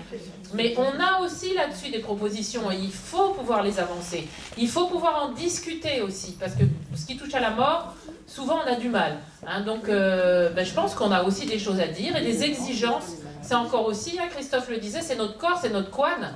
À un moment donné, on devrait pouvoir dire, moi, basta, j'en ai marre, stop, je tire le rideau, et on doit pouvoir m'aider. Voilà. Après, bien sûr, il faut que ça soit encadré, parce que si c'est les petits-enfants qui attendent l'héritage, qui demandent que ça s'arrête, là, c'est plus tout à fait pareil. Hein, mais on doit avoir certainement la possibilité de légiférer là-dessus et d'avoir un contrôle. Il y a des pays qui l'ont fait. Bien sûr. Oui, je voudrais suivre ce que vous disiez sur le groupe Mettons Elsa. Parlons maintenant des EHPAD. Alors là, vous connaissez Orpea, Corian, etc. Eh bien, on se rend compte que les prix sont vraiment très importants. Est-ce que beaucoup de familles peuvent payer ce que l'on demande? Quand on voit que les retraites, mettons, sont de 1 000 ou 1 200 euros, et qu'il faut payer dans ces maisons-là 2 500 à 3 000 euros, moi j'ai monté une association, je vous le signale, depuis 2 ans, pour aider les gens en EHPAD, où il y a également le problème des médecins coordonnateurs qui sont normalement obligatoires. C'est la loi. Et qu'est-ce que fait le gouvernement pour cela? Eh bien rien. Eh bien rien. On n'a pas de médecin coordonnateur. Alors, je crois, alors j'ai quand même 2 petites choses à dire, hein, puisque la société française s'adapte-t-elle au vieillissement de la population? Non. C'est pour cela que notre association, qui s'appelle UFAPA, a décidé de s'engager dans une démarche de rassemblement et de dialogue. Parce qu'on essaie de dialoguer. Hein. Nous sommes affiliés à la FNAPAF, que vous connaissez peut-être de nom. Hein. C'est la Fédération nationale des associations et des amis de personnes âgées et de leurs familles. Nous sommes 34 associations groupées et nous nous battons. Et nous faisons en sorte que toutes les parties concernées par cette situation se rencontrent. On veut soutenir les aidants, les conseils de vie sociale, qui ne jouent pas leur rôle.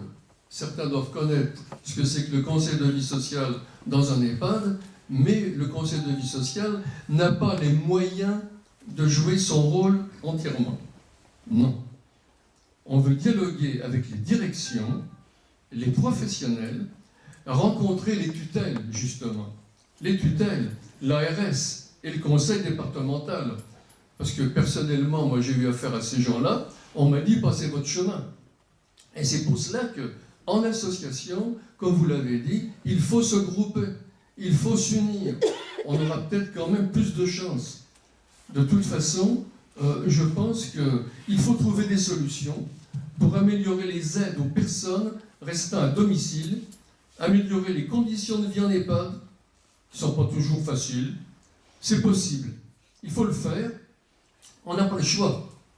Chacun de nous doit en prendre conscience.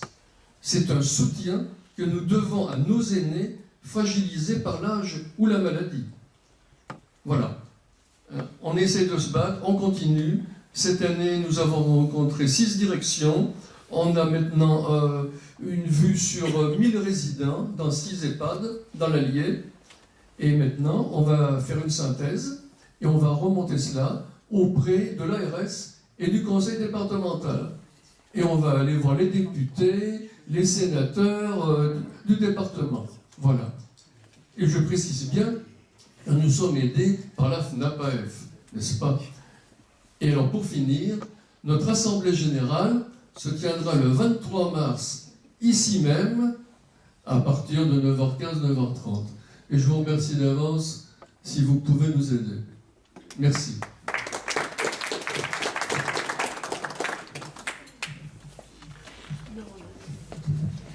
Bon, je vais être très bref. Excusez-moi, ça peut être un peu long. Si je vous dis hôpital de proximité, est-ce que vous pouvez dire la suite? Mouroir pour vieux. C'est ce qui nous attend. Voilà, si on laisse faire Madame Buzyn, l'hôpital de proximité, c'est un mouroir pour vieux. Voilà, et c'est pour ça que tout à l'heure j'ai dit, un hôpital de proximité, c'est un service d'urgence H24, c'est une maternité, et c'est de la chirurgie principalement ambulatoire, avec des services de médecine. On ne demande pas de la chirurgie cardiaque, de la chirurgie hyper spécialisée, mais pour vous faire opérer de la cataracte, une appendicite, une vésicule, ça peut se faire à proximité. Et pour 80% des accouchements qui sont des accouchements normaux, ça peut se faire aussi à proximité. Il n'y a pas besoin d'aller à la maternité de niveau 3 qui est encombrée, ou quand vous avez un accouchement normal, le seul objectif c'est de vous mettre dehors le plus rapidement possible. Voilà, donc là il y a une bataille à mener. L'hôpital de proximité, c'est pas simplement quelques lits de médecine, un EHPAD et des soins de suite sans aucun plateau technique. Voilà, et parce que aujourd'hui, la ministre, comme je vous le disais tout à l'heure, elle propose même qu'on ait des services d'urgence qui sont ouverts que la journée. Voilà, et on ne fait pas son infarctus forcément entre 8h et 18h. Voilà, donc il y a un moment donné, c'est bon. Et l'hélicoptère, je vous dis, c'est mon métier, je sais ce que c'est l'hélicoptère. L'hélicoptère, ça ne vole pas tout le temps, ça peut être dangereux, et de toute façon, aujourd'hui, on a des moyens techniques qui nous permettent d'avoir la proximité et la qualité. Ça s'appelle la télémédecine, mais pas la télémédecine qu'ils veulent nous vendre. La télémédecine, ça ne doit pas être substitutif, parce qu'on n'a pas assez de médecins. Vous voyez, il y a certains qui nous ont proposé de remplacer les cabines téléphoniques qu'on avait dans les villages par une cabine, et puis grâce à Google, on vous fait l'examen à distance. Dans la médecine, c'est pas ça, c'est être en face d'une personne, hein, et il y a un peu d'empathie, c'est pas que de la technique. Donc, la télémédecine, c'est quoi? C'est que si vous faites un AVC à l'hôpital, on va prendre un petit hôpital, par exemple à Cosne-sur-Loire. Si vous faites un AVC à Cosne-sur-Loire, eh bien, grâce à la télémédecine, on peut vous faire le scanner, vous avez le médecin qui vous examine, le neurologue peut regarder l'examen clinique avec une caméra, il va voir les images du scanner, et il va indiquer quel est le bon traitement, puisqu'il y a un délai à ne pas dépasser. Et si on attend le transfert à Dijon, eh bien, vous resterez paralysé. Alors que si on vous injecte le traitement, c'est-à-dire un médicament qui va vous déboucher le vaisseau qui est en train de se boucher, eh bien, vous pouvez sortir sans séquelles. C'est ça la bonne télémédecine. Parce que, voilà. Et pourquoi ça marche? Parce qu'il y a un hôpital de proximité. Et vous êtes arrivé, eh bien, 1h30 après votre accident dans l'hôpital de proximité, parce que si vous arrivez à 4 heures au CHU, eh bien 4 heures c'est trop tard pour mettre en œuvre le traitement. Voilà, donc c'est une gradation des soins, c'est une organisation, et la télémédecine va permettre par exemple en EHPAD de pouvoir, si on a une infirmière la nuit, mais il faut qu'il y ait une infirmière la nuit, eh bien de faire un électrocardiogramme. Alors qu'on n'en veut pas. Voilà, on le transmet. La bonne télémédecine, on l'a mis en place en Franche-Comté avec des infirmiers sur les ulcères de jambes, où l'infirmier fait des photos, fait des petits films, note un certain nombre d'éléments et envoie ça au dermatologue au CHU, qui fait les prescriptions à distance, et ce qui évite à la personne de faire pour une consultation d'un quart d'heure, vous voyez, 80 km aller, 80 km retour. Voilà, donc oui à la télémédecine, mais pas pour remplacer les personnels de santé qui n'existent pas, ou pour faire des économies. Non, ça doit être un plus. La technique doit apporter un plus. Et donc, voilà. Donc, vous voyez, quand on prend les sujets de la loi santé, là, que nous vend Madame Buzyn les uns après les autres, on a des arguments pour dire, pour retourner, vous voyez, leurs arguments. Hein. Oui, on n'est pas contre la télémédecine, on est pour des hôpitaux de proximité, mais attention, on ne met pas la même chose derrière, et avec une logique de sécurité, de qualité, et d'amélioration des conditions de travail des professionnels. Et dans l'amélioration des conditions de travail des professionnels, c'est un des moyens de pouvoir bien utiliser les médecins, c'est là je vais reprendre ma casquette de syndicaliste pur et dur, il y a des infirmières ou des ex-infirmières peut-être dans la salle, oui, ce qu'on appelle les pratiques avancées, c'est-à-dire que les infirmières fassent un certain nombre de gestes techniques qui jusqu'à présent étaient réservés aux médecins, mais vous savez, quand j'ai commencé mes études de médecine, il y avait un geste technique qui s'appelait les gaz du sang, c'était soi-disant médical, mais qui est-ce qui va après faire les gaz du sang? L'infirmière. Donc voilà. Puis après, dans la loi, on a dit que ça pouvait être un geste infirmier délégué. Donc oui, à ce qu'on ait une vraie collaboration entre médecins et infirmières, avec les infirmières et une élévation de leur qualification. Mais si l'infirmière aujourd'hui qui est Bac plus 3, on lui donne une qualification Bac plus 4, Bac plus 5, il faut que ça soit reconnu comme Bac plus 4, Bac plus 5 et qu'il y ait une grille de rémunération en rapport. Voilà. Donc, sauf qu'aujourd'hui, on nous dit « Ah oui, mais ça, c'est pas possible ». Ben, si, il faut que ça soit possible. Parce que d'abord, ça existe dans un certain nombre de pays où, effectivement, les infirmières font ces fameuses pratiques avancées, ont une place et un rôle dans le système de santé bien supérieur à ce qui existe aujourd'hui en France. Et ça permettra de tirer tout le monde vers le haut. C'est-à-dire qu'une infirmière, c'est pas fait pour faire une toilette. Pour faire les toilettes, on a besoin d'une aide-soignante, mais qu'il faut qu'on reconnaisse et qu'on valide les compétences des aides-soignants qui ne sont pas les mêmes qu'il y a 30 ans, et l'infirmière qui devient un vrai personnel de santé, comme sont devenus les sages-femmes, qui sont plus sous la tutelle des gynécologues obstétriciens, qui sont maintenant reconnus comme personnel médical, qui peuvent prescrire, qui peuvent faire des accouchements en autonomie, etc. Donc on a besoin effectivement de se battre pour que, eh bien, il y ait cette élévation de qualification, mais qui soit reconnue et qui soit correctement rémunérée. Parce qu'aujourd'hui, je peux vous dire pourquoi on a du mal à trouver des aides-soignantes. EHPAD, vous connaissez ça, monsieur? On nous dit, ah, on aimerait bien embaucher dans les EHPAD, le groupe Corian, mais on ne trouve pas d'aide-soignant. Hein. CDD, payé 1100 € par mois, en horaire décalé, bien sûr que vous ne trouvez personne. Et puis dans des conditions lamentables, c'est-à-dire que vous avez l'impression de maltraiter les personnes âgées parce que 8 minutes pour donner à manger, ou 8 minutes pour faire la toilette, et encore, la toilette c'est une fois par semaine dans certains EHPAD Corian, c'est scandaleux. Donc les gens ils craquent, ils ne restent pas dans ces boulots-là. Des douches tous les 15 jours. Voilà. Je voulais juste par rapport à la question sur l'hôpital de proximité, la question, ceci étant, c'est pas un hasard s'ils l'ont appelé comme ça. Hein, parce que c'est qu'ils sont quand même pas fous au point de... Voilà. Et donc, effectivement... La notion de proximité étant quelque chose qui est aujourd'hui, qui vient beaucoup, eh ben, ils les ont appelés hôpitaux de proximité. Sauf qu'effectivement... La manipulation du langage. Ah ben, complètement. Ça n'existe donc plus. Non, les médecins internistes, il y a eu une dérive. Quand vous êtes médecin interniste en Allemagne, vous êtes médecin généraliste de l'hôpital. Les médecins internistes en France, il y a une dérive, ils s'occupent des maladies rares. Voilà. Et donc, on a, à l'hôpital aujourd'hui, on n'a quasiment que des spécialistes et on a besoin de remettre des médecins de ce qu'on appelle médecine polyvalente, qui sont les généralistes de l'hôpital. On n'est pas que généraliste en ville, on peut être généraliste aussi à l'hôpital. Voilà. Et c'est important parce que c'est le rôle du généraliste, il faut qu'il coordonne la prise en charge. Mais donc ça veut dire qu'il faut qu'on forme différemment les généralistes et que dans la grille de rémunération aussi, il n'y ait pas la différence qui fasse que aujourd'hui, pourquoi les gens choisissent, par exemple, ophtalmo, dermato ou radiologue? Parce que vous gagnez 2 à 3 fois plus qu'un généraliste et vous avez moins de contraintes. Voilà, donc les gens, forcément, c'est humain. Le généraliste aujourd'hui, c'est le boulot le plus dur et c'est celui qui, dans le mode de financement actuel à l'acte, gagne le moins. Donc forcément, au choix de spécialité aujourd'hui, c'est pas motivant. C'est intéressant, hein, vous pouvez le trouver sur Internet, vous regardez le choix des internes en spécialité, c'est édifiant. Mais quelqu'un dont on n'a pas parlé du tout, ce sont aussi les kinés. En milieu hospitalier, on n'en a plus. Ben, il n'y en a plus parce qu'un kiné en milieu hospitalier, il gagne 4 fois moins que dans le privé. Ben, voilà. Il y avait une question, puis après je voulais répondre à M. Brousse pour l'EHPAD. Où on prend. Alors, tous sont bien Non, attends, parce que. Voilà, on va venir. Bravo, merci. Oui, simplement pour vous raconter ce qui s'est passé dans la commune où je réside, et vu ce qui se passe à Montluçon, je pense que ça peut servir également aux Montluçons. Moi, je suis conseiller municipal d'opposition à Commentry, et régulièrement, j'ai des commentriens qui m'interpellent en me disant « mais on a fait le tour des médecins généralistes, et on n'a pas de médecins généralistes ». Donc, je vous laisse imaginer l'état de détresse dans lequel se trouvent ces gens qui n'ont pas de médecin. D'ailleurs, on peut se poser la question des élus d'une manière générale qui ne cherchent pas de solution pour soigner ces citoyens, quoi. C'est un vrai problème. Là, on a touché le fond du fond, quoi.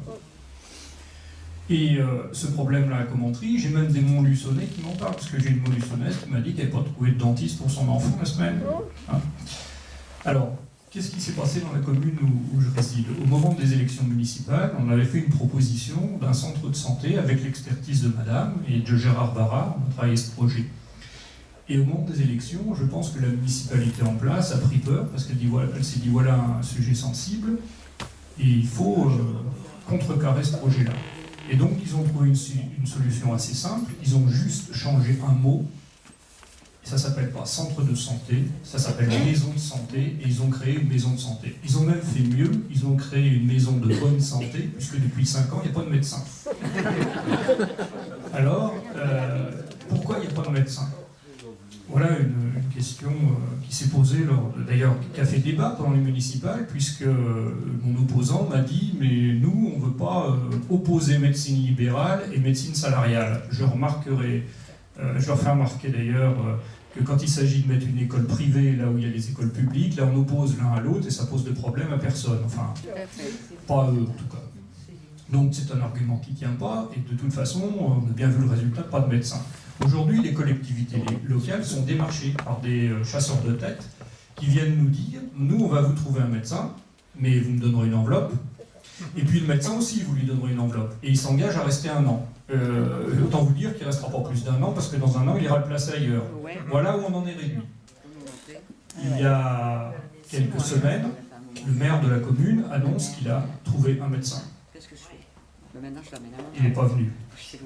C'est un médecin qui est d'origine polonaise. Alors, quand le plombier est polonais, c'est déjà problématique, mais quand le médecin est polonais, il y a quand même le barrage de la langue.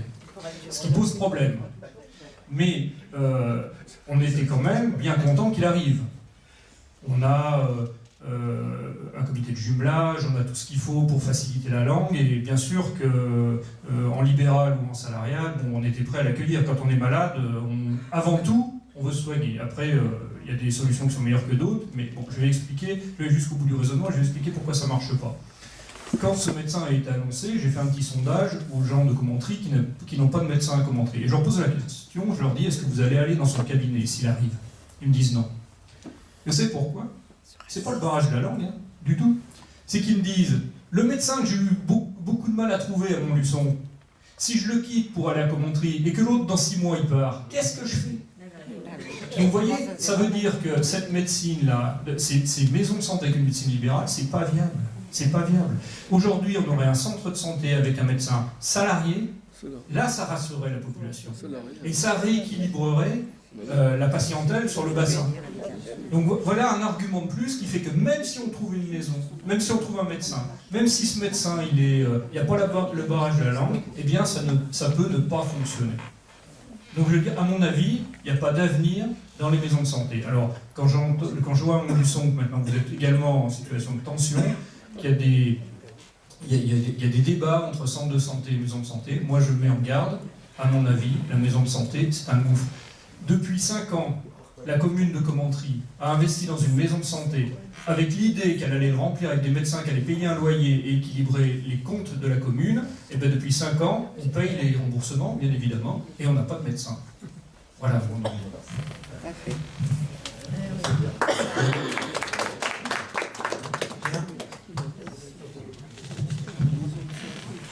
Le 24 janvier, on était dans cette salle avec les représentants d'une entreprise que tout le monde connaît, bien sûr, ne serait-ce qu'en prenant sa tisane, des ex-Fralib, Scopti maintenant, et les représentantes, vous verrez que ça a de l'importance, de la librairie des volcans. C'est intéressant parce que ça peut éclairer notre débat. On a en tête pour les Fralib, vous me corrigerez si mon chiffre n'est pas bon, je crois que c'est 1336 jours. Et je parle pour moi-même, on dit, ah, ils ont bien lutté, n'est-ce pas? Et puis, ils ont un peu gagné. C'est la réflexion sur les 1336 jours que nous ont magnifiquement expliqué le président du conseil d'administration, qui est un salarié, et la représentante syndicale de la CGT qui était ici. Je dis en passant d'ailleurs que le grand patron de l'entreprise, patron entre guillemets, gagne 1 800 € par mois, et le salarié le plus modeste gagne 1000, et des fois 400 euros. Ouais, euros. C'est ce qu'ils nous ont expliqué qui est intéressant et qui est, à mon avis, au cœur du débat de ce soir. Ils n'ont pas fait que lutter, tenir le coup, et ça a été dur, ils ont passé par des hauts et des bas. Quelle est la solution d'avenir pour l'entreprise? Qu'est-ce qu'il faut faire? Courir après un repreneur? Ils ont essayé, c'est humain, pour pas disparaître, pour garder l'emploi. Et ils avaient affaire, excusez-moi du mot, à des marquelins le plus souvent, et pas d'aide des gouvernements de l'époque. Mais ils ont surtout cherché, et si c'était nous qui dirigions, il y a eu un scepticisme au début. Et petit à petit, ils ont gagné, et ils ont dit la perspective de notre lutte, mettez-vous dans les 100 premiers jours. Il en restait 1236. Ils ont fait grandir cette idée, et si nous dirigions, changez le mot, et si nous étions des gestionnaires, si le sort de notre entreprise, c'était nous qui en décidions. C'était pas simple. Ils ont mis du temps à convaincre et ils ont gagné. Passons à la librairie des Volcans. 35 salariés. Si je ne me trompe pas, 34 femmes. 13 qui disent, mais c'est pas possible, on va aucun repreneur, et ceux qui reprenaient, c'était pour au mieux massacrer au bout de 6 mois ou au bout d'1 an. Et excusez-moi encore une fois, ces 13 petites bonnes femmes se prennent par la main, se battent et se disent non, ça ne fermera pas. Et elles réfléchissent, et si c'était nous, toutes les salariés dans les rayons, si c'était nous qui prenions la gestion de l'entreprise, elles ont pris la gestion de l'entreprise. Et aujourd'hui, elles viennent de racheter la Scope, une librairie à Riom, et d'embaucher 7 salariés. Pourquoi je relate cette situation devant vous? Je pose la question abruptement. Est-ce que, je crois qu'il y en a 2 syndicats à l'hôpital, est-ce que ce soir on les aide? Est-ce que ça peut venir? Et si nous dirigions l'hôpital? Or, c'est différent de Fralib parce que l'hôpital, c'est une chaîne nationale. Mais le principe, et vous l'avez dit tous les deux, ouvrir des perspectives. Est-ce qu'on peut dire aujourd'hui, attendez, c'est bien beau ce qu'on comprend, on partage, vous faites à l'atelier, mais on n'a pas le temps. On n'a pas le temps, il faut qu'on se défende. Oui, mais ça fait 40 ans qu'on se défend. 40 ans et on recule. Faut-il ne plus se défendre? C'est plus urgent que jamais avec tous les mauvais coups qui pleuvent. Mais n'est-il pas temps de venir, ce que dit le mouvement social, ce qu'on lançait avec force, quoi qu'on passe par ailleurs, les gilets jaunes, ça ne peut plus durer, ça suffit. Et si dans la perspective, et j'étends à toute la problématique syndicale dans toutes les activités du pays, c'était de dire, ce que vous avez résumé, ce que tu as résumé Christophe en disant, quand on vote contre, c'est qu'on a perdu d'avance. Et si on commençait à dire on vote pour, c'est-à-dire qu'on marie judicieusement la défense immédiate en disant, ça peut être autrement, et on peut prendre les affaires en main. Et là, on voit l'activité, excusez-moi, je parle ici au nom de l'atelier, on voit le rôle de l'atelier. Nous ne sommes pas des espèces de femmes et d'hommes perdus un peu dans une nébuleuse qui, pendant que d'autres ont les mains dans le cambouis. On a les mains dans le cambouis de la bataille d'idées. Vous vous rappelez toujours ce qu'a dit ce milliardaire, je ne me rappelle jamais de son prénom, William, je crois. Warren, qui a dit, s'il y a une chose qui est sûre sur cette terre, c'est que ma classe, la classe des riches, a gagné la lutte des classes. Qu'est-ce qu'il a dit, le père Catas, quand il est parti? J'ai un très bon bilan. On a gagné la bataille des idées. Qu'est-ce que c'est gagner la bataille des idées? On nous a enlevé de la tête que nous pouvions faire comme ont fait nos salariés, nos camarades en 1946, nous gérons la sécurité sociale. Et ils l'ont géré jusqu'en 1970, un budget qui était supérieur à celui de l'État.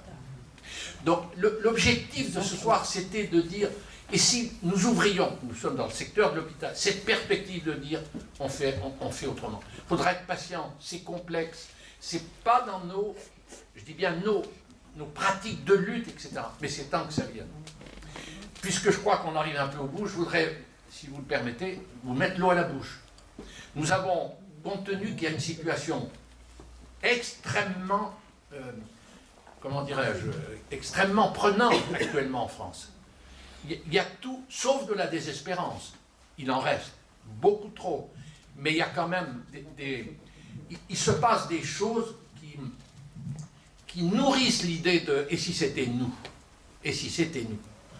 Or, on a tout bousculé, et si vous n'avez rien de mieux à faire, mais vous n'aurez rien de mieux à faire, je suis garant. Vous venez le 21 mars, je parle sous le contrôle de Jean, ça doit être ici, je crois encore. Nous avons pratiquement, et j'ai une syndicaliste à ma gauche, et il y a d'autres syndicalistes dans la salle, Force ouvrière et CGT, nous allons probablement faire quelque chose comme une co-organisation le 21 mars, Force ouvrière, CGT, FSU, Solidaire, Gilets jaunes, ça c'est d'accord. Peut-être les stylos rouges, c'est les enseignants, peut-être d'autres, on est en discussion avec les avocats, qui eux se battent contre une réforme scélérate de la justice dont nous allons souffrir, et là aussi il est temps de dire qu'il faut faire autrement parce qu'ils vont nous prendre ici. Et nous n'avons pas arrêté, nous avons une réunion de travail mardi soir, mais en gros ça pourrait être et si tous ensemble on réfléchissait à réunir les conditions pour que nos luttes soient victorieuses. Ça fait un petit moment que nos luttes... si vous prenez la dernière des cheminots, ça sème l'angoisse, hein, sur le devenir. D'ailleurs, on n'a pas perdu toute ambition de faire un débat ici avec « et si les cheminots dirigeaient la SNCF ?» Vous savez, je peux au moins vous donner une certitude, ça serait mieux que maintenant. Garanti. Donc le 21 mars, on aurait ça ici. Mais nous avons vu que deux personnages que vous connaissez bien, l'un s'appelle François Ruffin, député, l'autre Gilles Perret, viennent de faire un film qui sort en ce moment, Je veux, ils ont oublié le E, ils parlent comme nous, Je veux du soleil. Ça y est, c'est parti, nous avons passé un accord avec la salle de cinéma, le Palace, le producteur est d'accord et on essaie de décrocher l'un des deux. Ils n'arrêtent pas de répondre qu'ils sont trop demandés, etc. Ça serait ça entre le 11, le 12, le 14 ou le 15 avril. Je reviens au Fralib et à la librairie des volcans. Ils ont tellement marqué que le 18 avril, le jeudi 18 avril, ils reviendront à Commentry faire le même débat, et si les salariés dirigeaient l'entreprise. On a vu le théâtre, comment... Dans une salle rue du Bourbonnais, je crois. On est en train d'essayer de monter le 24 avril. Vous savez que dans les choses exceptionnelles dont je parlais tout à l'heure, 4 associations, si je me mets à vous les dire, je vais les oublier. 4 associations nationales ont décidé de lancer une pétition contre le gouvernement pour le traduire en justice pour non-respect de ses engagements dans le domaine du climat. Le dernier chiffre que j'ai, mais il doit être en dessous, et c'est très heureux, 2 200 000 signatures. Les 4 organisations ont rencontré le gouvernement, c'est un échec, ils vont déposer plainte, si ma mémoire est bonne, je crois, le 14 mars. Du jamais vu. Christophe disait tout à l'heure, mais pour la clinique, il faut porter plainte, etc. Ça, c'est une forme d'action qui mobiliserait, qui interpellerait, etc. Ils vont déposer plainte. On essaie, mais c'est dur, de les faire venir le 24 avril. On est dans le même combat que ce soir. Et en mai, à une date qui n'est... Si, en mai, c'est quand? C'est arrêté maintenant. La date pour la salle? Non, en mai, on ne va pas en dire plus. Il y aurait sans doute, mais toutes les conditions sont pratiquement réunies, en co-organisation. La FSU, Sud Éducation, l'atelier, et peut-être, les contacts ne sont pas pris encore, la FCPE, c'est sur le coup de massue que va prendre l'éducation nationale. Et nous ne parlerons pas, nous ne nous substituerons pas aux syndicats, ce jour-là, la défense, etc. Mais avec eux, nous dirons, mais il y a la possibilité de voir autrement l'éducation nationale. J'en ai fini, excusez-moi, j'ai dit non, tout ça pour vous dire que, en commun, nous pouvons changer la société. Peut-être qu'au début, quand on a retenu ce mot d'ordre, cet appel, on ne savait pas si... Je pense qu'aujourd'hui, mais il n'est pas propre à nous, jamais il a eu autant de crédibilité. Ce soir, vous nous en avez donné, vous devez être remerciés, mais j'enlève un peu le pain de la bouche de Jacques.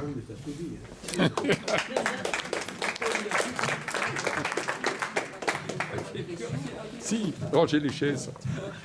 Si je peux juste 20 secondes revenir sur les EHPAD, simplement pour dire qu'à la coordination nationale, mais je pense qu'on n'est pas les seuls, je pense que la CGT doit être un peu sur la même longueur d'onde, on est, nous, pour un service public aussi, par rapport à tout ce qui est perte d'autonomie.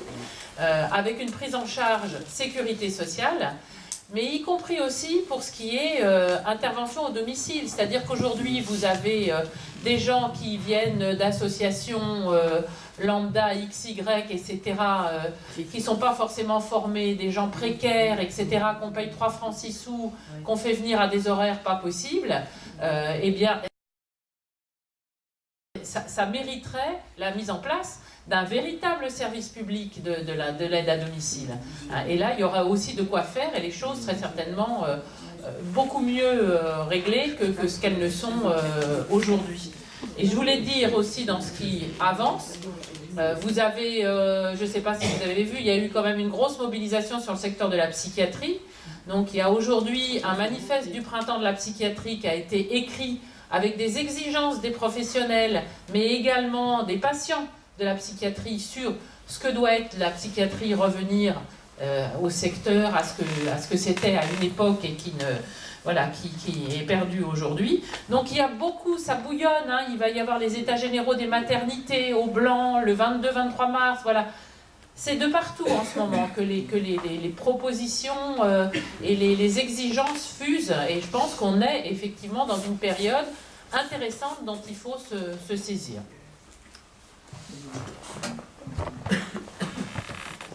Bien, maintenant on va terminer. Je ne voudrais pas clore ce débat sans souligner la souffrance du personnel soignant, qu'il soit infirmier ou médecin. Ça va jusqu'au suicide et c'est intolérable, c'est pas de cet hôpital-là que nous voulons. Au terme de ce débat, donc, je qualifierai, j'en suis sûr, de très intéressant. Il m'incombe de remercier chaleureusement nos deux intervenants. Merci beaucoup à vous deux, au nom de tous. Également, merci aux médias qui ont annoncé notre rencontre RMB et la montagne. Je passe sur le prochain rendez-vous, Pierre l'a suffisamment précisé. Je voudrais vous dire aussi que pour être bien informé des activités de l'atelier et éventuellement visionner vous-même ou avec des amis la séance de ce soir, il nous faut vos coordonnées. Gérard se fera un plaisir de vous transmettre le film. Nous aimerions aussi que vous adhériez à notre association pour en augmenter sa diversité et donc sa richesse. Enfin, aidez-nous dans toute la mesure de vos possibilités en déposant un petit billet dans la tirelire qui est à la sortie de la salle. Merci encore à vous tous et bonsoir.